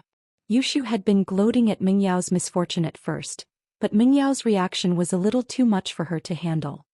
Yao Yao. I told you I shouldn't say it, but you forced me to. Yushu said apologetically as she looked at Meng Yao with a bitter face. Then why didn't you say it earlier? Blarg. Meng Yao glared at Yushu before starting to retch again. No way. There's a reaction already. Yushu mumbled as she looked at Meng Yao. Mommy said that kissing won't get you pregnant. Meng Yao had just felt a little better when she heard Yushu's words. She felt a wave of nausea wash over her as she remembered the indirect kiss she'd had with that bastard. Tears started falling down her cheeks. The first kiss she'd cherished for 18 years was gone just like that. Meng Yao felt a wave of dizziness wash over her, almost fainting. She glared at Yushu. Pregnant my ass. Don't you have any physiological knowledge? I don't, do you? Yushu wasn't very happy as well. She was the one who accidentally kissed Lin Yi. What did that have to do with her? Meng Yao was already sad enough, and Yushu was still laughing at her misfortune. Meng Yao gritted her teeth and hugged Yushu tightly, planting her lips on Yushu's. Yushu's eyes lit up. Bam. Meng Yao let go of Yushu with a hateful tone. Who asked you to gloat? Now you have a part in it too. What are you doing? Yushu didn't understand Meng Yao's evil plan until she was kissed by Meng Yao. Now she was involved in it as well. Yushu, on the other hand, felt a little better. She comforted herself that even if Lin Yi's saliva had touched Yao Yao's mouth, she would have spat it out just now. It wouldn't have touched her mouth. Yes, it wouldn't be. Yushu's mood improved a lot at the thought. She looked at Meng Yao, who was rinsing her mouth again and pretended to rinse her mouth as well. After a while, Meng Yao finally calmed down. She understood that even if she rinsed her mouth until her skin peeled off, it wouldn't help. What happened had already happened, and there was no time machine like Doraemon in reality. She couldn't start over again. However, as for Lin Yi, she was going crazy. Letting this person stay in her villa was a huge mistake. Just now Meng Yao had the urge to kill Lin Yi. It was the kind of urge that was necessary. If she had a knife at that time, she would have stabbed it into Lin Yi's chest without hesitation.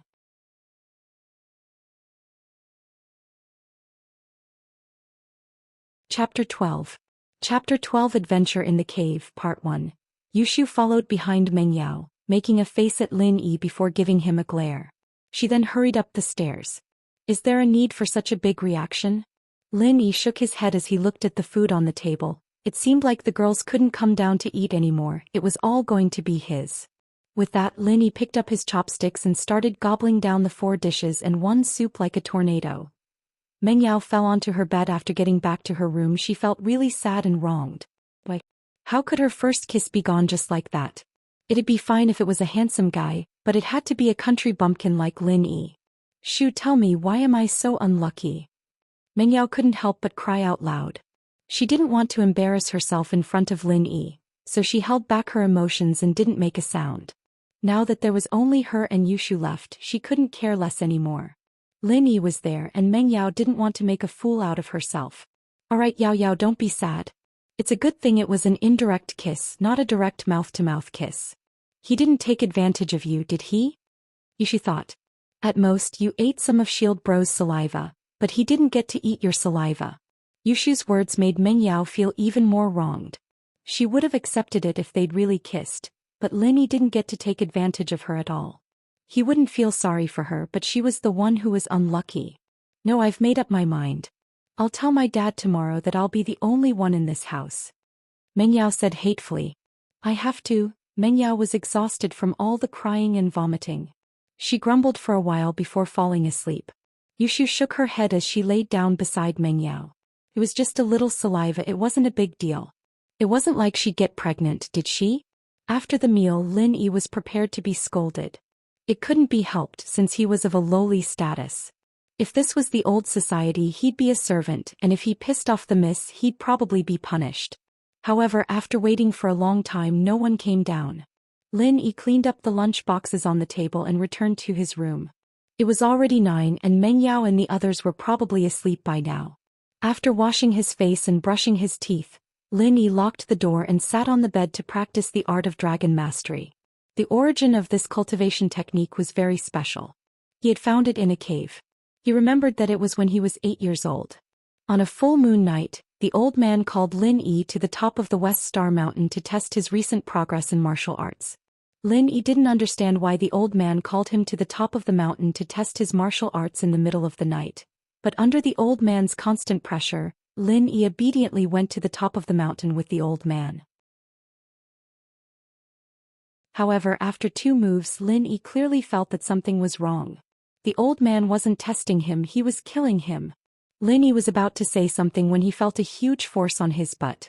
The old man had kicked him down the valley with a vicious kick.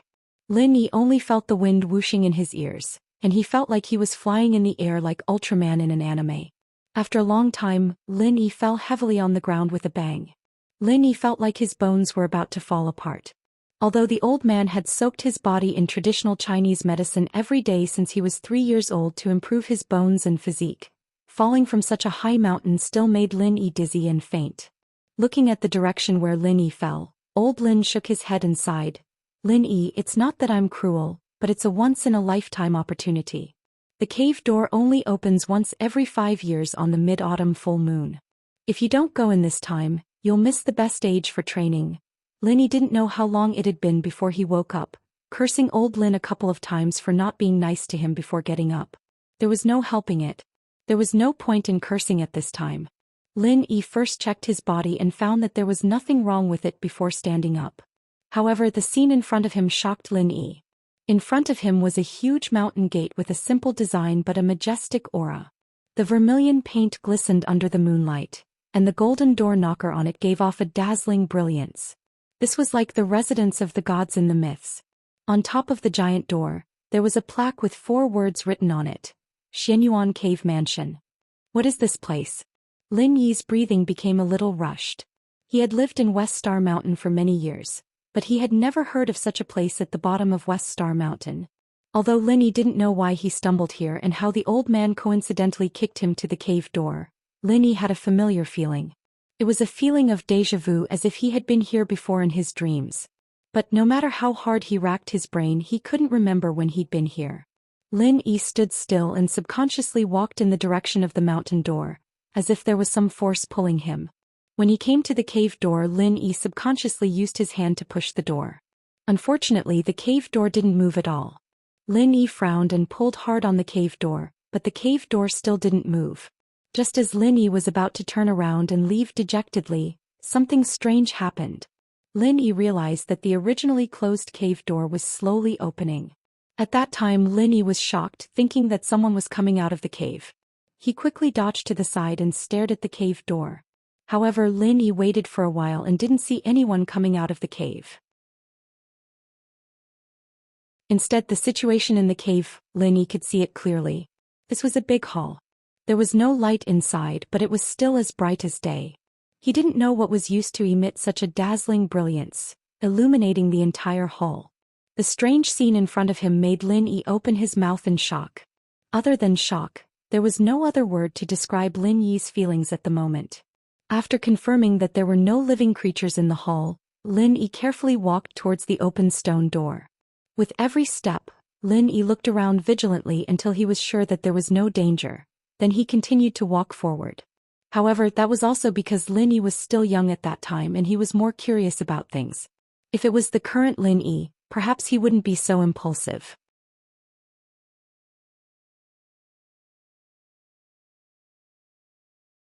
Chapter 13. Strange Encounter in the Cave, Part 2. Finally, Lin Yi passed through the stone door and stepped into the main hall. There was a huge stone tablet in front of Lin Yi's eyes, with a few sentences written in seal script: on the night of the full moon, the stone door will open. Only the fated may enter. Leave before dawn. The stone door will open again 5 years later. Lin Yi had learned seal script from old Lin when he was young, so he could easily recognize the 8 sentences on the stone tablet. Lin Yi started to ponder the meaning of the 8 sentences after reading them. Night of the full moon, that was easy to understand. Didn't it happen to be a full moon tonight? And the stone door will open, that must be referring to this red stone door. But what did it mean by the fated? Could it be that he was the fated one who could enter? Lin Yi felt that this was a fantasy and he didn't understand. There wasn't anything special about him, was there? He was an orphan adopted by old Lin and lived aimlessly until he was 8 years old. He didn't feel like there was anything special about him, did he? At least compared to old Lin, he didn't have anything special about him. However, since he had come in, he could be considered as the fated person for the time being. And before dawn, that was even easier to understand. It meant that he had to leave before dawn. Did it mean that he had to leave before dawn? That should be the meaning of the literal meaning. But what did it mean when it said that the stone door would open again 5 years later? Could it be that if he didn't leave before dawn, the stone door would close automatically, and the next time it would open would be 5 years later?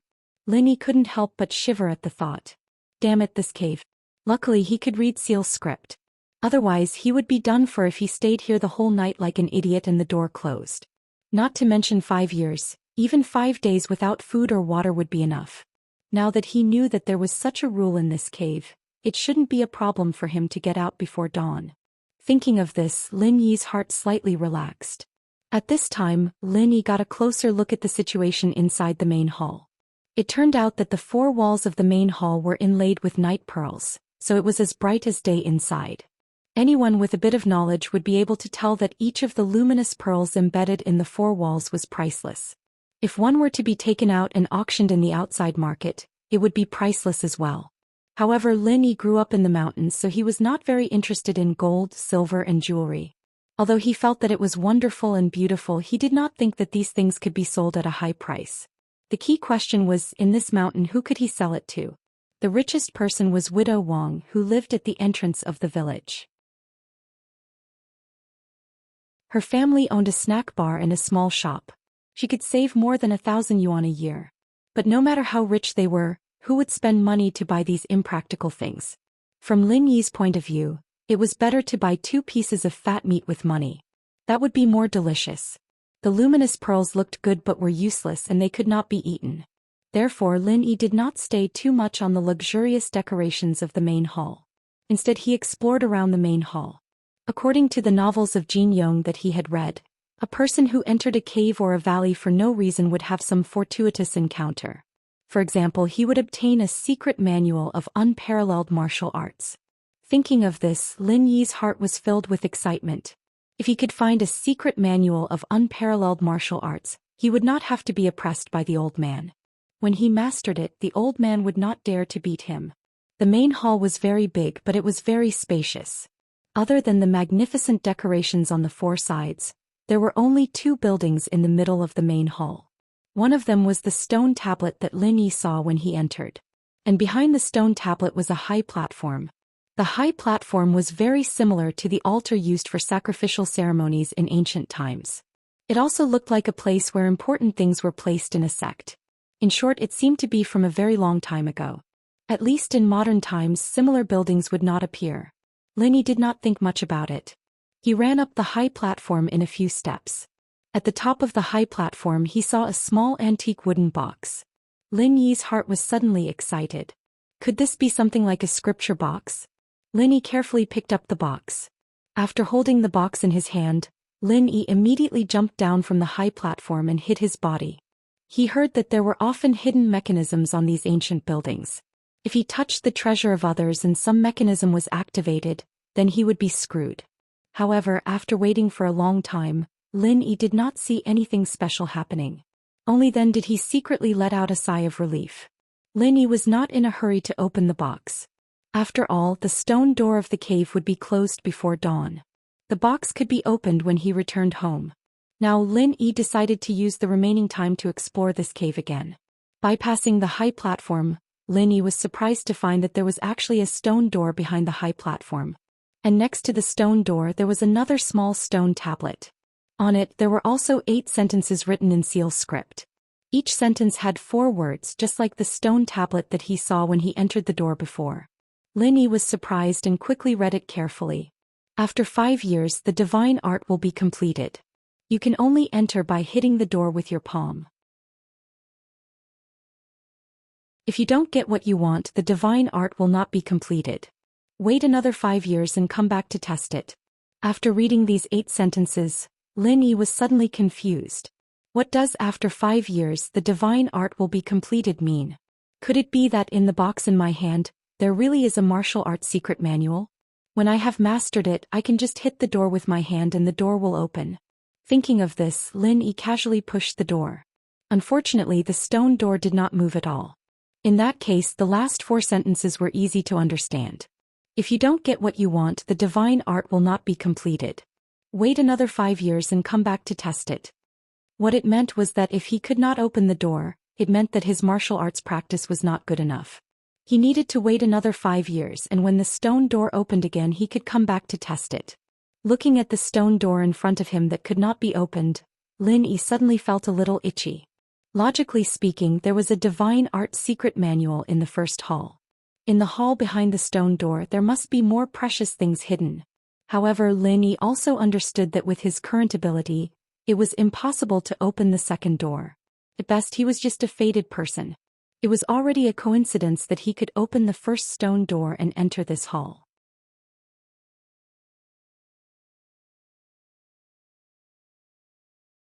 Chapter 14. Art of Dragon Mastery 1. Lin Yi was thankfully he'd almost lost track of the time. If he'd missed it and the stone door had closed, he wouldn't have been able to practice any martial arts at all. Unless he became an immortal and didn't need to eat or drink, he'd starve to death sooner or later. When the first rays of the sun from the east shone upon the valley, the stone door in front of Lin Yi creaked and closed without any warning. After the stone door was closed, Lin Yi came to the stone door again, but this time no matter what he did, the stone door didn't move at all. It didn't look like it was going to open. It seemed that the 8 sentences on the first stone tablet hadn't lied to him. If the stone door was closed, it wouldn't be able to be opened again. He'd have to wait 5 years before he could open it again. While Lin Yi was a little disappointed, it was a good thing that he'd gotten his hands on the secret manual. He'd have to go back and study it before making a decision. Are you all right? A familiar voice sounded from behind Lin Yi. Lin Yi turned around to find that old Lin had somehow appeared behind him. Fuck. Old man, are you trying to kick me to death? You sent me flying from such a high mountain. Do you really think I'm Superman?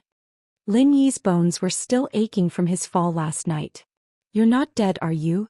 Old Lin breathed a sigh of relief when he saw that Lin Yi was fine. While he'd been calm on the outside, he was actually quite nervous. After all, Lin Yi had fallen from such a high mountain while his body had been soaked in his own herbal medicine. Old Lin wasn't too sure. I'm not dead, but I'm pretty much dead. Lin Yi hesitated on whether or not he should tell Old Lin about what he'd seen and heard, but decided to tell him everything in the end. Old Lin was more knowledgeable after all. Old man, I entered this cave yesterday, Lin Yi said, pointing at the stone door not far behind him. Yes. Old man Lin had already seen the box in Lin Yi's hand and knew that he must have gone to the cave last night. However, now that he heard Lin Yi personally admit it, he was still very happy in his heart. At the very least, Lin Yi did not treat him as an outsider and he did not raise Lin Yi in vain. Then, Lin Yi didn't know what old Lin meant, so he told old Lin everything he saw and heard after entering the cave. Finally, he handed the box to old Lin and said, "This is the box. Keep it for yourself." Old Lin glanced at the box and said indifferently, "Aren't you going to take a look?" Lin Yi was puzzled. Why didn't old man Lin care about such an amazing thing? It's useless. Old Lin shook his head. Although Lin Yi had a lot of questions, old Lin's "don't ask me and do whatever you want" attitude made Lin Yi want to say something, but he didn't. Together with old Lin, they returned home from the fork in the valley with great difficulty. Old Lin fell asleep on the bed, leaving Lin Yi holding the box and staring at it. Since old Lin was so indifferent, Lin Yi could only study the thing in the box by himself. Lin Yi put the box on the broken square table and began to study it. The small box was antique, just like the wooden boxes used to store imperial edicts or elixirs in the past. However, it was not locked. After Lin Yi opened the buckle on the box, the lid could be easily opened. Lin Yi's eyes widened and his breathing began to quicken. Finally, the lid of the box was opened. Inside was a silk scroll. He picked up the scroll and saw a jade pendant at the bottom of the box. Lin Yi quickly picked it up and put it under the light to look at it carefully. The quality of the jade pendant was very good, but it was very strange. There was a totem-like pattern carved on it, and there were words that Lin Yi couldn't understand. It was definitely not seal script. This jade pendant was obviously not the same as the words on the scroll. This made Lin Yi feel a little strange. Logically speaking, whether it was in the cave or on the scroll, the words should be the same, but this jade pendant was very special. Later, Lin Yi also asked old Lin about the jade pendant, but old Lin didn't know what it was for. When old Lin saw the jade pendant, he showed a very surprised expression. This expression was even more surprised than when he saw Lin Yi take out a box from the cave. Later, Lin Yi could only rely on his own deduction to guess that this jade pendant was used for training, so he always wore it on his body. Lin Yi carefully opened the scroll, but he was slightly disappointed. The scroll was very thin, only a silk handkerchief. However, Lin Yi had read those martial arts novels, and he understood that the powerful secret manuals did not depend on the number of words. Mei Chaofeng's 9-yin white bone claw could be written on a piece of human skin. Therefore, Lin Yi still read the scroll with a very hopeful attitude. The words "Art of Dragon Mastery" were immediately reflected in Lin Yi's eyes. The same words, the same as the words on the stone tablet in the main hall of the cave. However, under the title of these words, there was a line of small words. First stage, Heavenly Silkworm. Then came the main text. Mortals are like ants, how can they change the great Tao and control the world? Lin Yi quickly scanned the main text. The first stage was divided into early, middle and late stages. However, on this page there was only the first stage of the art of dragon mastery. Of course, Lin Yi would not be stupid enough to think that the art of dragon mastery was only the first stage. Since there was a first stage, there must be a second and third stage. As for where the rest of the scrolls were, Lin Yi did not know. Perhaps it was in the stone door at the back of the main hall, or perhaps somewhere else. Everything had to wait until he completed the first stage of the art of dragon mastery before he could make any other plans. Although the introduction of the art of dragon mastery was hard to understand, the process of practicing it was very detailed, and there was even a diagram of the human body's acupuncture points for reference. This was not a difficult thing for Lin Yi, who had been practicing martial arts since he was a child. At this moment, Lin Yi did not think too much about it, and began to practice the first stage of the art of dragon mastery, the heavenly silkworm scroll. It was precisely because Lin Yi was still young that he did not have any reservations, and thought that he could defeat old Lin if he practiced a more advanced martial art. From the start, he did not even consider whether practicing this would conflict with his current martial arts, or whether it would cause him to go berserk.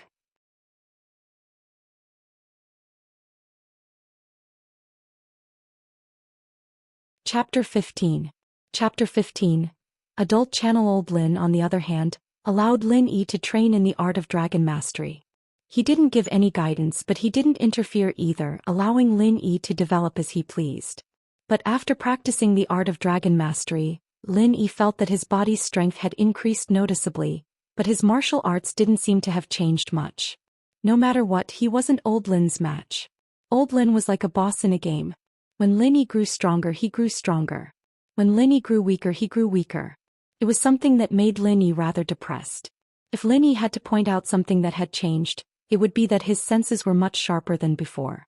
His sight and hearing were much sharper than before. Day after day, year after year, Lin Yi had basically mastered the first stage of the art of dragon mastery without anyone's guidance. 5 years passed in the blink of an eye. It was another full moon night, and Lin Yi once again entered the cave at the foot of West Star Mountain. Unfortunately, this time, Lin Yi didn't open the stone door at the back of the hall. Lin Yi wasn't surprised by this result. He knew that he hadn't broken through the first stage of Celestial Cocoon. There was no progress after mid-stage.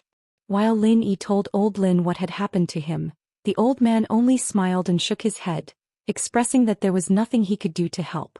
It was almost time for the second 5 years, and Lin Yi was getting more and more anxious. It had been so many years and he was still stuck at the mid-stage of the first stage. If this continued, he'd have to return empty-handed. Now Lin Yi understood that the art of dragon mastery he was training wasn't a martial art, but a secret manual similar to that of a cultivator. It sounded a little shocking, but Lin Yi knew that this was indeed what he was cultivating. Recalling old man Lin's strange actions on the night of the first full moon, Lin Yi even suspected that all of this was premeditated by old man Lin. Old man Lin had purposely set up a trap to kick him off the West Star Mountain and then enter the stone door. Otherwise, why did old man Lin have to test his martial arts in the middle of the night of the full moon? Even if he wanted to take the exam, there was no need to go to the top of the mountain, right? Even if he ran to the top of the mountain, you can't kill him, right? Even if they wanted to kill him, they couldn't have kicked him to the entrance of the cave so coincidentally, right? Fine, even if he coincidentally kicked him to the entrance of the cave, why did old Lin wait until he came out of the cave before looking for him? When he told old man Lin what he had seen and heard, old man Lin's indifferent expression made it seem as if he already knew what was going to happen. All of this made Lin Yi very suspicious. However, every time Lin Yi asked old man Lin about his suspicions, old man Lin didn't answer him. In the end, Lin Yi didn't bother to ask anymore. Who cares if he did it on purpose or not? He had to cultivate on his own. When Lin Yi woke up from his meditative state, the sky outside the window had already turned white. Lin Yi shook his head helplessly. Although he felt some progress every time he stopped cultivating and felt refreshed, he still didn't have a big breakthrough. He quickly ran to the bathroom to take a cold shower and wash off the sweat stains on his body. Lin Yi put on his school uniform and walked out of the room. The whole villa was still quiet. Lin Yi raised his head and looked in the direction of the stairs.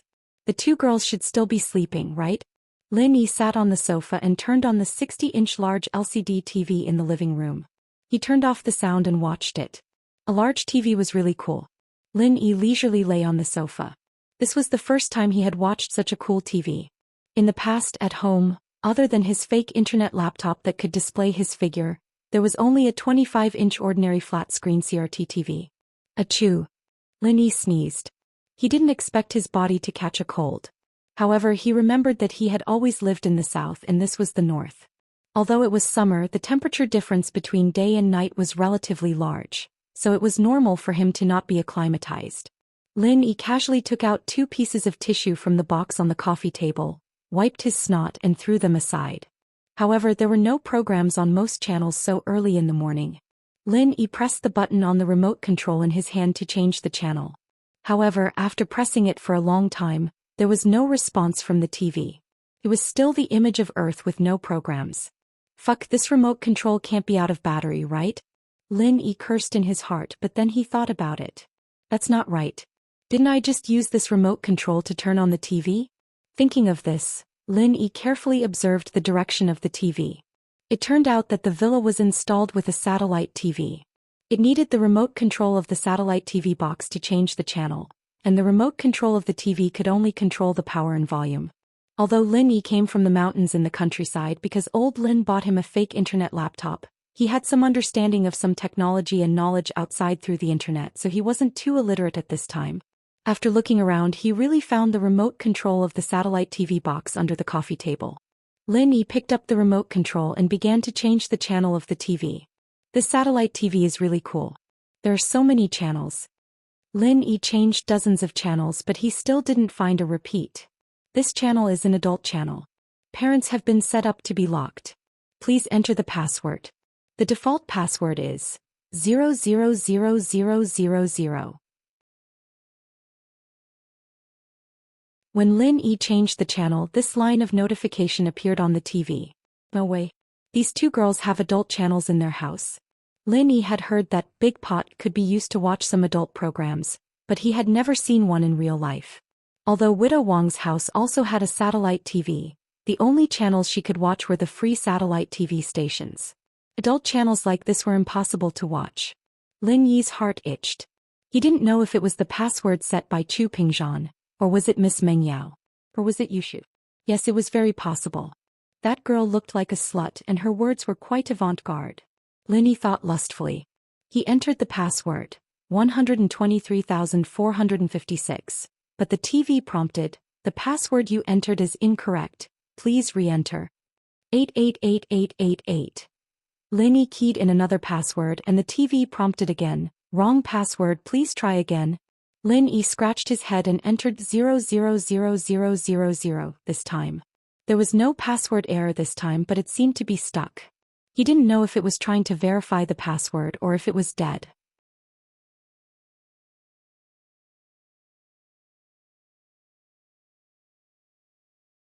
Chapter 16. Caught in the act. It was a rather famous AV actress in Japan, Hamasaki something. Lin Yi couldn't remember her name, but she was a voluptuous, big-chested girl. Lin Yi had seen her videos before and it had left a deep impression on him. What Lin Yi didn't expect was that the password was the initial password. It was written clearly on the TV, and yet he was still trying it out. This was the first time Lin Yi had watched an AV on such a big screen. He'd always done it on his 10-inch laptop before and he couldn't see anything clearly. This time he could watch it however he wanted and it was in high definition too. Lin Yi's blood surged and he almost ran to the TV to watch it. "I'm so sleepy. Damned Yao Yao, you've been messing with me the whole night. I can't sleep now." Yushu's voice came from the second floor, followed by the sound of slippers coming down the stairs. Lin Yi's hearing was sharper and Yushu's voice was soft, but Lin Yi heard every single word. Lin Yi was startled. He'd be screwed if Yushu caught him watching an AV in the living room. Lin Yi was standing beside the TV and it was too late for him to go back and get the remote. He could only turn off the TV. Then he stood on the edge of the window and pretended to look outside. Lin Yi couldn't help but curse his unluckiness inwardly. He'd gotten himself into an indirect kiss on the first day, and if Yushu were to catch him watching AVs in the living room today, he'd be kicked out for sure.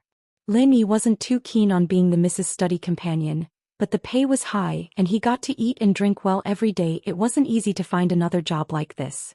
The main problem was that he hadn't resigned on his own accord, but because the miss had kicked him out, and for this reason at that. He'd probably never be able to raise his head again if old Lin were to find out about this. Lin Yi sighed, blaming himself a little. Why did he have to try out the initial password for no reason? But it was Ming Yao's fault. Didn't she know how to change the password? Ah. Yushu jumped in fright when she saw someone standing by the window. She almost screamed out loud, but luckily she reacted fast enough to cover her mouth when she remembered that Meng Yao had just fallen asleep. What are you doing here so early in the morning? Yushu, too, realized that the person standing there was none other than Lin Yi, the one who'd caused Meng Yao so much trouble for the entire night. I couldn't sleep, so I got up. Lin Yi felt guilty and looked a little embarrassed. Oh. Yushu didn't think much of it. She frowned. When you wake up, just stay in the room. You almost scared me to death. Yao Yao and I are used to it. It's hard to get used to having another person in the room. Okay. Lin Yi swore to himself that he'd never watch AVs in the living room ever again. It was too freaking scary. This little girl Chen's work and rest were irregular, and she was almost caught red-handed. Yushu stretched her back and sat on the sofa, her calves raised. It was a tempting sight, but Lin Yi didn't dare look too long. His blood was already boiling from watching AVs, and his lower body was still very stiff. It'd be so awkward if Yushu saw it. Lin Yi, I'm hungry. Go get me something to eat. Yushu ordered lazily. Me? Get me something to eat? Lin Yi was a little startled. Since when did he become a housekeeper? He had to cook. Hurry up, I'm hungry. Yushu waved her hand impatiently. Lin Yi was a little helpless. Why was Yushu ordering him around? Wasn't he supposed to be serving Meng Yao? Miss Chen, I was sent by Mr. Chu to accompany Miss Chu. I'm not a nanny, isn't that the same? Back in the old days, a study companion was like a servant in the house, just a little higher than a servant. You'd have to do whatever the miss tells you to do. Yushu glared at Lin Yi as she spoke with conviction. But I'm Ming Yao's servant. Lin Yi was used to cooking, but there had to be some sort of status, right? Ming Yao's smile was flirtatious and seductive, but Lin Yi wasn't an idiot. What if Meng Yao woke up and saw him cooking for Yushu? Wouldn't she find fault with him? Isn't that the same? Yao Yao and I are good friends. What I said is what she said. Meng Yao was a little annoyed that Lin Yi didn't respond to her at all. She had a good impression of Lin Yi, but who knew that he'd be so stupid? She wouldn't even bother asking a guy to serve her, but this guy was putting on airs. She humphed. Forget it. Go get me the water dispenser. I'll eat the instant noodles myself. Okay. It was no trouble at all. The water dispenser was beside Lin Yi on the windowsill. Lin Yi reached out and turned it on. While the water was boiling, Yushu picked up the remote on the sofa and pressed the power button. Every morning at this time, Su Shirhan's music videos were on the entertainment channel. Yushu would watch them whenever she had the time. Wait. Lin Yi was startled. He wanted to stop her, but it was too late. The AV channel that Lin Yi was watching appeared on the screen. The girl called Hamasaki or something had finished the foreplay, and she was fighting it out with a man. Aw. Yushu screamed and covered her mouth. Her eyes were wide open as she stared at Lin Yi with a murderous glare. Ugh. Lin Yi wanted to die. What the hell was this? Who is playing with people like this? He hadn't even looked at it a few times and he was already caught red-handed. Wasn't he just too unlucky? He'd admit it if he liked it, but what the hell was going on here? It wasn't me. Lin Yi didn't want to admit it. Lin Yi, how could you watch something so obscene? Yushu was about to explode. Wasn't this Lin Yi a little too immoral? No wonder he woke up so early in the morning. He'd come to the living room to watch the AV channel. I told you it wasn't me. Lin Yi said innocently. He'd clicked on this channel by accident. If you didn't want people to see it, you shouldn't have opened this channel. Wasn't it there for people to see?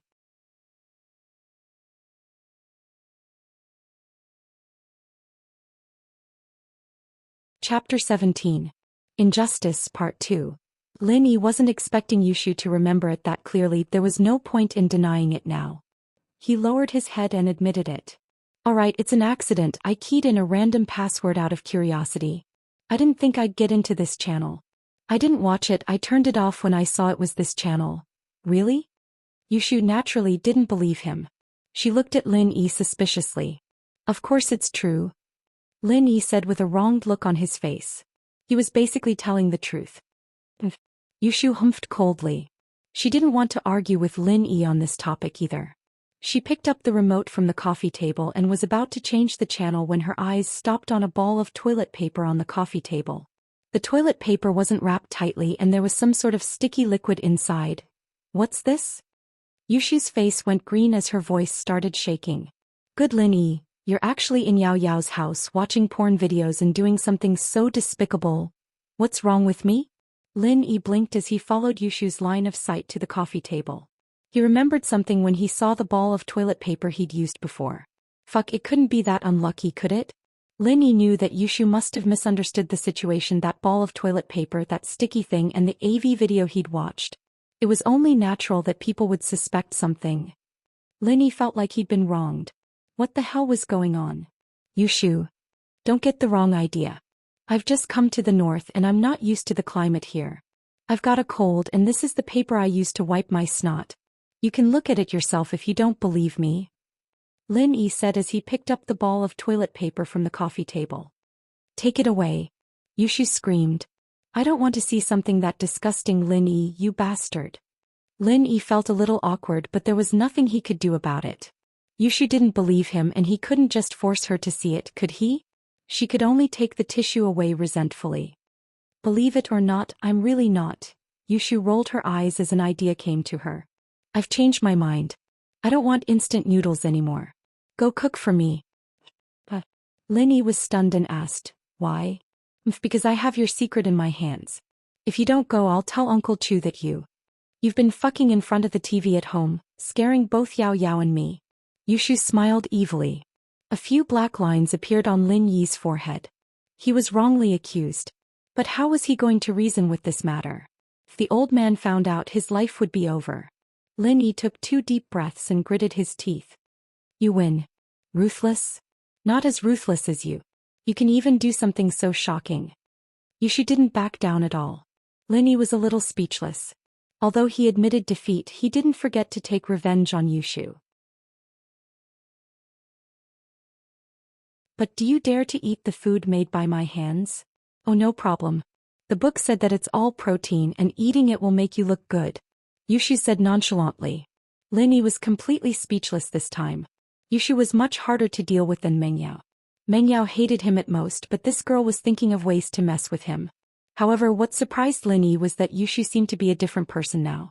She just said that it was disgusting and told him to take the tissue away, but now she said that she ate beauty food. What do you want to eat? Lin Yi asked. Anything is fine. I don't know what's in the kitchen.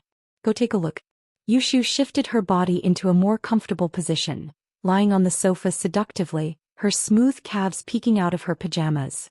She was even swaying back and forth, causing some parts of Lin Yi's body to start reacting again. Lin Yi was afraid that Yushu would notice his embarrassment, so he walked towards the kitchen with his body bent. He hadn't even taken 2 steps when Yushu called out to him. Shield bro, what's wrong? Why do you have to learn? Yushu saw that Lin Yi was bending his body, but when she saw Lin Yi's lower body, she immediately understood what Lin Yi was doing. She blushed and turned her face away. So dirty. Lin Yi didn't bother explaining. Since he'd been discovered, he straightened up and walked towards the kitchen. Yushu looked at Lin Yi's back, a sly smile on her face. Did he think that Miss Lin was an idiot? Didn't he know that it was snot? She'd learned about it in health class in school. It was milky white in color, and had a special smell to it that could be smelled from afar. Yushu hadn't smelled semen before, but she'd been sitting on the sofa for so long that she hadn't even noticed the toilet paper in front of her. Evidently, there wasn't any special smell to it. Most importantly, it was said on the internet that a man's lower body would become soft after doing it, and the way he was doing it just now didn't look like he was venting at all. But Yushu, of course, wouldn't tell Lin Yi about this. She'd use this as leverage to blackmail Lin Yi. Let's see if he'd dare disobey her next time. Having a free follower was great. Yushu smelled the aroma coming from the kitchen, and felt that her decision had been a wise one. Lin Yi was surprised when he entered the kitchen. The facilities here were quite good, much better than the big stove he had back in the village. Everything was so modern. He saw a cute little apron hanging on the wall. It was a SpongeBob SquarePants pattern, but it looked very new. It shouldn't have been used much. Thinking about it, these two girls were well taken care of. It was impossible for them to cook by themselves. Lin Yi put the apron on and started looking for ingredients in the kitchen. There were tomatoes, spinach, celery and some other vegetables in the cabinet. There were also some eggs, but the amount was small. Faubert probably prepared it for Meng Yao just in case. He didn't know if Meng Yao would cook for him or not, but as Ping Zhan's most trusted person, Faubert would naturally take everything into consideration. He looked at the staples. There was flour and rice. Lin Yi planned to make some noodles with the flour and make some plain noodles. He was hungry anyway.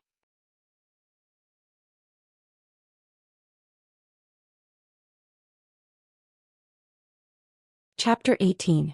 Eat and you'll get used to it. Lin Yi got to work on the soup after he was done. In fact, it wasn't like a restaurant where one could boil a big pot of soup and store it for backup every day.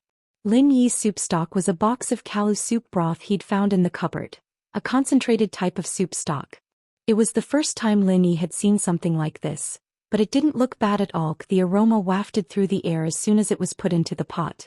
Lin Yi stir-fried the vegetables in the soup, added the seasonings and added some water. It didn't take long for the soup to be ready. On the other hand, Lin Yi wasn't idling around too. He boiled a pot of water and put the ramen in.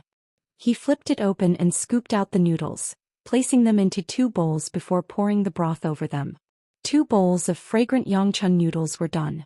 Strictly speaking, Lin Yi's Yangchun noodles weren't made according to the standard procedures, but it had a different flavor to it. His old man loved Lin Yi's noodles the most. There were still some noodles left in the pot, and Lin Yi estimated that 1 bowl would be enough for Yushu. The leftovers were just enough for him to eat. "Are you done?" Yushu couldn't help but swallow as she smelled the aroma. She put on her slippers and stomped into the kitchen, calling out to Lin Yi. "Yep, I was just about to call you over," Lin Yi said as he took off his apron and hung it on the side. "Yeah, you used Yao Yao's apron. Don't let her know," Yushu said as she looked at the apron on the wall. "I'll keep it a secret since you're cooking for me." Lin Yi was a little puzzled. Since when did Yushu become this nice? But on second thought he realized that Yushu was a really bad person. He could tell from the gloating look on Meng Yao's face when she drank his water yesterday. She probably didn't have any good intentions this time, but what she thought had nothing to do with Lin Yi. As long as Meng Yao didn't use this opportunity to cause trouble for him, he'd be fine as long as he stayed at her side. Yushu frowned at the fact that Lin Yi was eating in front of her. It made her a little uncomfortable to see a man eating in front of her. But when she thought about the fact that Lin Yi was the one who made all these fragrant noodles, it didn't seem right to chase him away. She held it in and decided to fill her stomach first. Yushu had never tasted noodles this good before. She usually went to school with some milk or instant noodles in the morning, and this was her first time eating handmade ramen like this. Yushu, on the other hand, was afraid that Lin Yi would get cocky. She didn't say it out loud though, as she kept her head down to finish the noodles in front of her, ignoring Lin Yi. Lin Yi was even happier that Yushu wasn't paying attention to him. He'd been worried that the girl would find fault with him again. He finished the noodles in his bowl like a whirlwind and went to get a second bowl. But he remembered Yushu when he got to the pot. "You still want to eat?" "It's fine." Yushu shook her head. "Go get me a glass of water." "Isn't there a drink behind you?" Lin Yi said as he pointed at the freshness cabinet behind Yushu before getting himself a bowl of noodles. "It's not good to drink fruit juice in the morning. Drinking plain water is healthier. Why do you have so much nonsense to say? Are you coming or not?" Yushu glared impatiently. "Fine." Lin Yi put the noodles on the table and went to the living room to get Yushu a glass of water. He couldn't help it, the other party had a handle on him. "Where's your glass?" Lin Yi was halfway there when he remembered that he didn't see Yushu's glass. How was he supposed to get her a glass of water? "Oh, in the cabinet under the water dispenser. The pink one is mine," Yushu said. Lin Yi nodded and walked to the water dispenser. I'm so sleepy, that damn alarm clock." Meng Yao yawned as she walked downstairs in a daze. She hadn't had a good night's sleep and she'd spent the first half of the night thinking about how she'd lost her first kiss. She'd cried and complained to Yushu for half the night, and when she finally fell asleep she wasn't as sad about what happened yesterday anymore. However, Meng Yao felt that she hadn't slept for long before she was woken up by the alarm clock. She didn't want to wake up at first, but she remembered that she had to go to school today. Meng Yao was a little puzzled when she realized that Yushu wasn't by her side. She'd been talking to her the whole time, but didn't Yushu sleep really late? Why was she up so early? She smelled the aroma of rice when she got downstairs. Meng Yao didn't eat much last night and she vomited out everything she ate. Her stomach was empty and she started drooling as soon as she smelled the aroma. "Shu, what did you eat? It smells so good, why didn't you wake me up?" Meng Yao ran to the dining room and saw Yushu finishing a bowl of noodles, and in front of her was a steaming hot bowl of noodles. She was delighted. "Ha, I knew you wouldn't forget me, Shu. You even prepared a portion for me. Thank you." Yushu was drinking the noodle soup when she heard Meng Yao's words. She was about to say something when she realized that Yushu had already picked up her chopsticks and started eating. Ugh, Yushu sighed. She wanted to say something but stopped. She thought, "Don't blame me, it's your fault for being so fast. I haven't even said anything and you're already eating it. Smells so good, so delicious." Meng Yao was really hungry. She couldn't put down her chopsticks after a mouthful of noodles. She praised as she ate. "Shu, where did you buy this?" "I didn't buy it. Shil bro made it." Yushu shrugged and looked at Meng Yao with sympathy. She couldn't bear to hurt Meng Yao's weak heart anymore. But Meng Yao was shocked. "He made it." "I don't want to eat his food." She put down her chopsticks as she spoke. Yushu thought, "What's the point of saying that you don't want to eat it now? But it's good that you ate Lin Yi's saliva yesterday, so it doesn't matter today, you'll get used to it after eating it." Ah, Yushu thought evilly, who doesn't like food? I'll eat it." Meng Yao put down her chopsticks, salivating. She couldn't say no to the delicious noodles in front of her. She picked up her chopsticks again. "Eating his food doesn't mean I'll forgive him. I just didn't eat anything last night and I'm hungry. This noodles is just SSO, right, Shu?"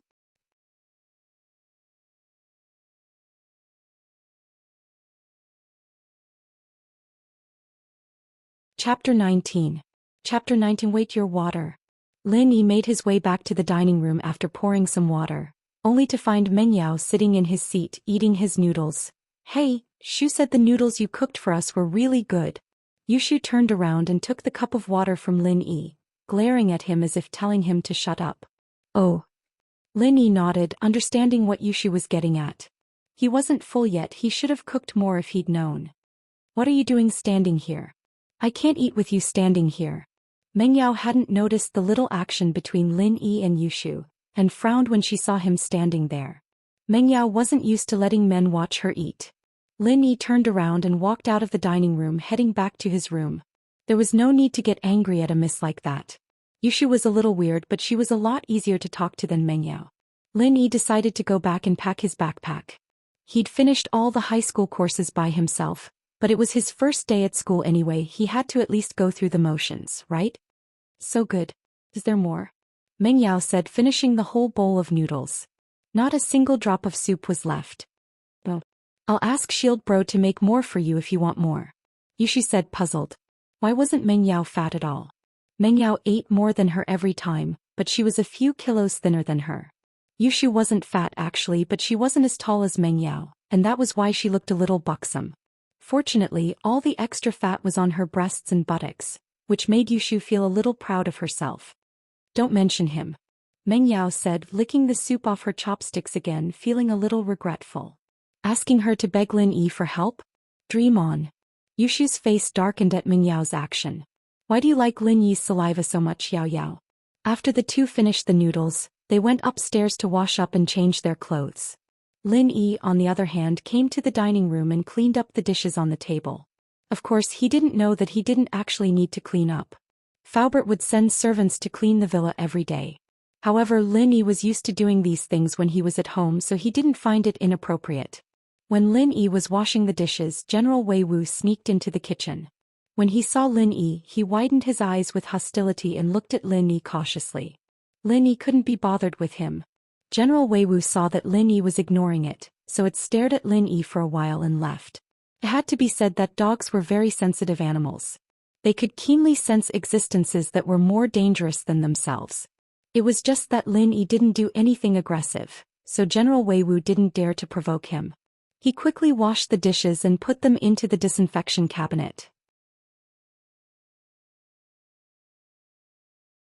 Mengyao and Yushu had already washed up and changed out of their home clothes into beautiful clothes.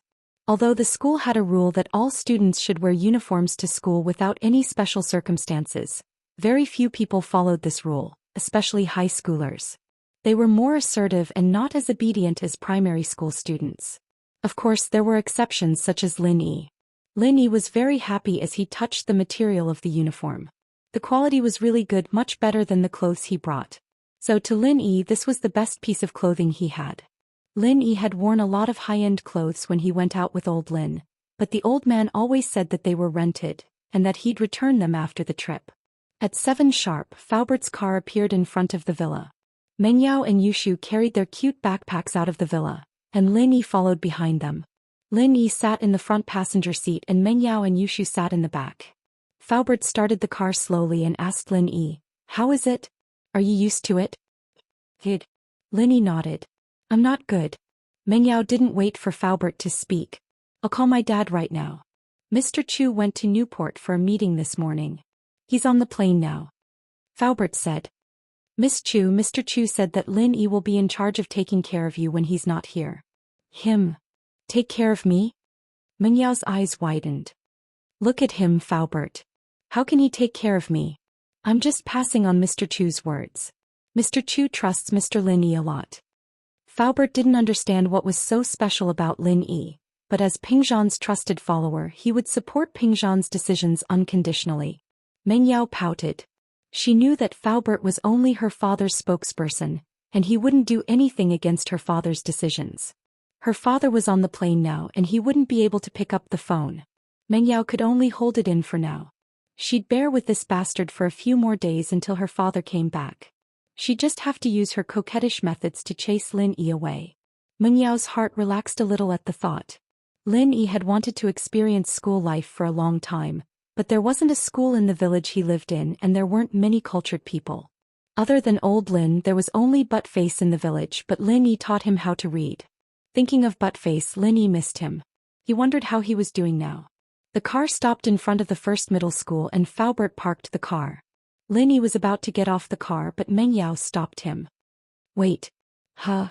Lin Yi was surprised and he looked at Mengyao confusedly. It was rare for Mengyao to take the initiative to talk to him. "Don't get off first.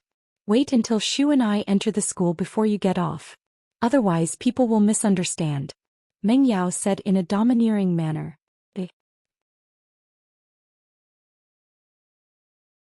Lin Yi didn't think there was anything wrong with Mengyao's request.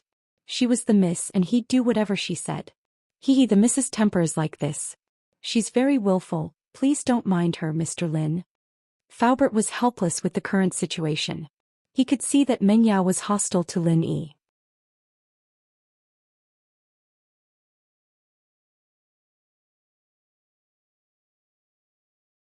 Chapter 20.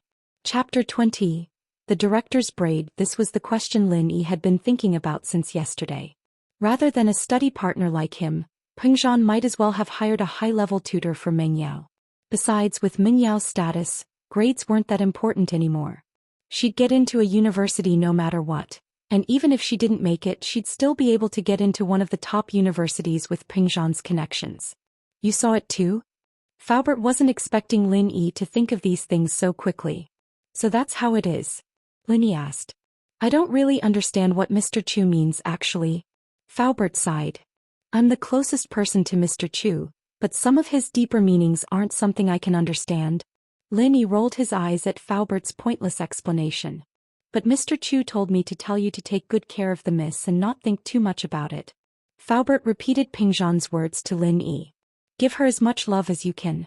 She's been lacking love since she was young." Lin Yi was speechless. What the hell was this family doing? Lacking love? He could give her love. What kind of joke was this? Lin Yi hadn't seen Mengyao yesterday, and he didn't like the idea of Pingzhan looking for a son-in-law at all. But after seeing the young and pretty Mengyao, he realized that it wasn't that bad after all. But would Mengyao even fall for him? She'd hate him more than enough, wouldn't she? Still, Lin Yi didn't say much to Faubert. He only nodded and got out of the car. Did you find out who that laborer was? Pin Liang asked with a frown as he rubbed his swollen butt.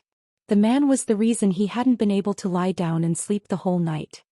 Nope, Nai Peo and I went to a couple of construction sites last night, but we didn't see this guy. Xiaofu shook his head. Liang bro, maybe he hasn't started working yet? No matter what, we must find this person. Motherfucker, how dare he kick me, I won't let him go. Zhong Ping Liang said fiercely. Yes, brother Liang. Gao Xiaofu hurriedly promised. Lin Yi carried his school bag and entered the school. This feeling was so good that it made Lin Yi feel infinitely good. This was campus life, the legendary birthplace of first love. Lin Yi's bag was one of those black bags the school gave him. It was very rustic and most of the students like Meng Yao and Yushu had switched to their own beautiful bags. Only the poorer students would dress like Lin Yi. He was wearing his school uniform and carrying the school's free school bag. How sharp was Lin Yi's eyes? He saw Zhong Pingliang and the others as soon as he entered the school gates. Wasn't this the guy who'd been bothering Meng Yao yesterday? But since he didn't bother Lin Yi didn't bother with him. He walked right past them. Liang bro, why did that guy look so familiar? Nai Peo said as he looked at Lin Yi's back. I'm talking business here, why do you care if he looks familiar or not? Zhong Pingliang frowned impatiently. Liang bro, I think he looks familiar too. It's like. Xiaofu rubbed the back of his head as if he was thinking hard. Like what? Can't you just say it already? Zhong Pingliang cursed. It's that guy who kicked you yesterday. Nai Peo yelled. That's right Liang bro, it's that guy. I remember now. Really? Zhong Pingliang's eyes lit up upon hearing that it was the guy who kicked him yesterday. What are you waiting for? After him. After him. Xiaofu and Nai Peo chased after Lin Yi. Lin Yi took his file to the school's dean's office. Peng Zhan had arranged everything beforehand and he only needed to report himself. Lin Yi knocked on the door but no one came to open it for him. He looked at his watch, it was 6:45 and classes started at 8. Perhaps he was a little early. With that in mind, Lin Yi leaned against the door waiting for the dean to arrive. A soft moaning sound entered Lin Yi's ears. Lin Yi's hearing had become extremely sensitive ever since he started practicing the art of dragon mastery. He couldn't say that he had clairvoyance, but he could at least hear a lot of sounds that others couldn't. Lin Yi frowned as the sound came from the dean's office. Wasn't there no one here?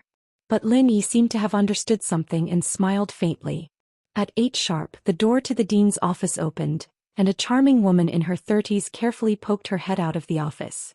She jumped when she saw Lin Yi. What are you doing here? Lin Yi found it funny. She was having an affair, so why did she have to make it so obvious? It would be strange if people didn't suspect it. I'm looking for the dean, Lin Yi said faintly, not bothering to expose her. Oh, the dean is inside. The woman tried to calm herself down and said to Lin Yi, you can go in. Lin Yi nodded and walked into the office. A balding middle-aged man was sitting at the desk looking like an old scholar. Lin Yi found it funny. What do you want? Wang Jifeng didn't expect that a student would come in to look for him as soon as his lover went out. I'm Lin Yi, here to report. Lin Yi took out his file and handed it to Wang Jifeng. Oh Lin Yi, I know. Wang Jifeng nodded. This student was personally arranged by the board of directors. How could he not remember? Wang Jifeng took Lin Yi's file and began to handle the formalities for Lin Yi. Soon after stamping, Wang Jifeng stood up and said, I'll take you to class. Then I'll have to trouble you, Director Wang. Lin Yi said politely. Lin Yi also knew that the dean had a lot of power in the school. If he wanted to live a comfortable life in the future, he couldn't offend this person. It's my duty. Wang Jifeng didn't dare to be arrogant. After all, this student was arranged by the board of directors. Walking side by side with Lin Yi out of the dean's office, Wang Jifeng asked tentatively, Did you just come? I've been here for a while. Lin Yi felt that there was no need to lie about these things. There were surveillance videos in the school corridors. If Wang Jifeng wanted to see it, he could go and see it directly. Wang Jifeng wanted to say something but stopped. He didn't know what to say. It was all his fault for being impulsive. He had to do that thing in the morning. Now he was caught by others.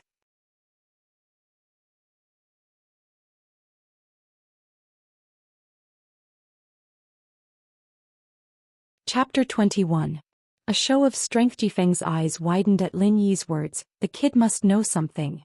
Jifeng would have been relieved if Lin Yi had acted like he didn't know what was going on, but Lin Yi had said something like this.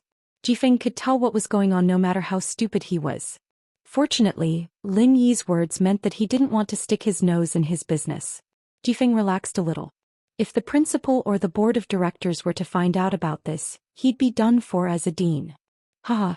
Jifeng laughed dryly. Lin Yi, if you run into any trouble in school, feel free to look for me. Remember my phone number later. Thank you, Mr. Wang.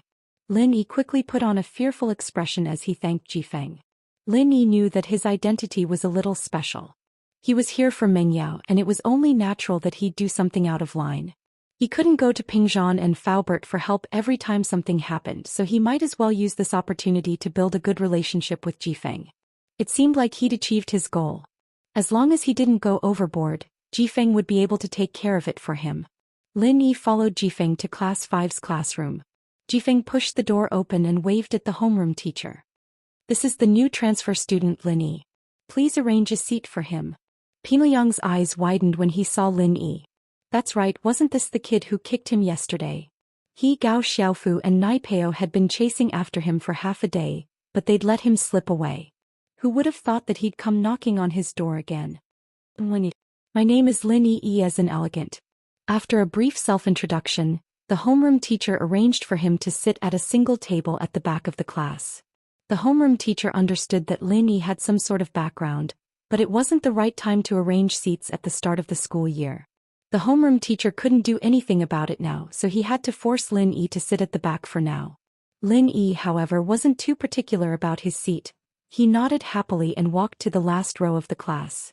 Mengyao's head was lowered as Lin Yi introduced himself, and Yushu, on the other hand, stared at Lin Yi like a curious baby. It gave Lin Yi the creeps. This Miss Chen was even harder to deal with than Miss Chu. Pinliang shot a glance at Nai Peo since Lin Yi had to walk past him to get to his seat. Nai Peo made an okay gesture at Pinliang, indicating that there was no problem. Lin Yi had noticed it the moment he entered the class. Pinliang was a student of 12th grade class 5 as well, and so he paid extra attention to him. All of his little movements after that naturally entered Lin Yi's eyes. When Lin Yi walked past Nai Peo, the latter raised his right leg, intending to send Lin Yi tumbling. Lin Yi smiled in disdain as he raised his leg to kick, but if he did, Nai Peo's bones would probably be fractured. It was Lin Yi's first day at school and he didn't want to cause too much trouble.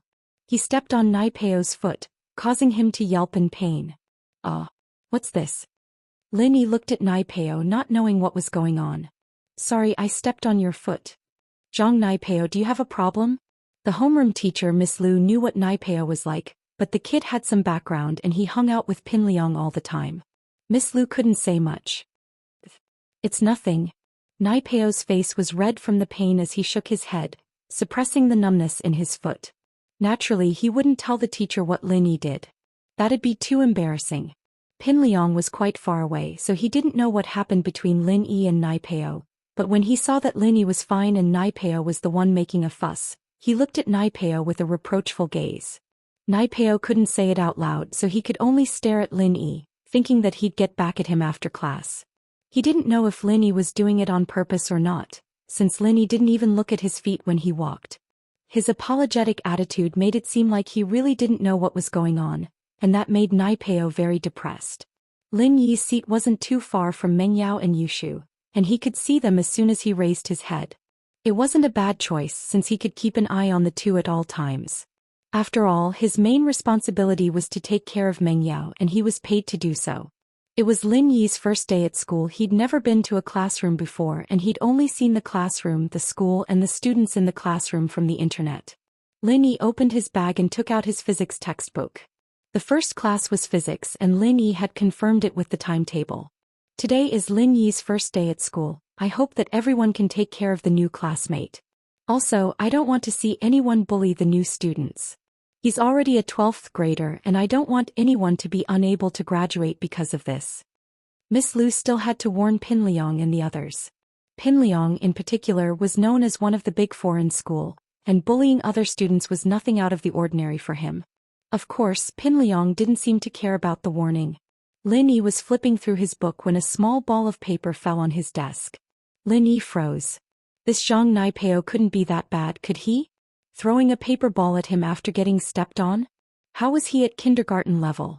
Lin Yi raised his head to find Yushu looking at him with a smile on her face. Lin Yi felt a chill run down his spine. This wasn't the girl's doing, was it? Yushu pointed at the paper ball on Lin Yi's desk before turning away. Lin Yi paused as he looked at the paper ball on his desk and then at Yushu's back. Was this the legendary passing notes? Man, it'd be great if it was a pretty and gentle girl passing notes to him.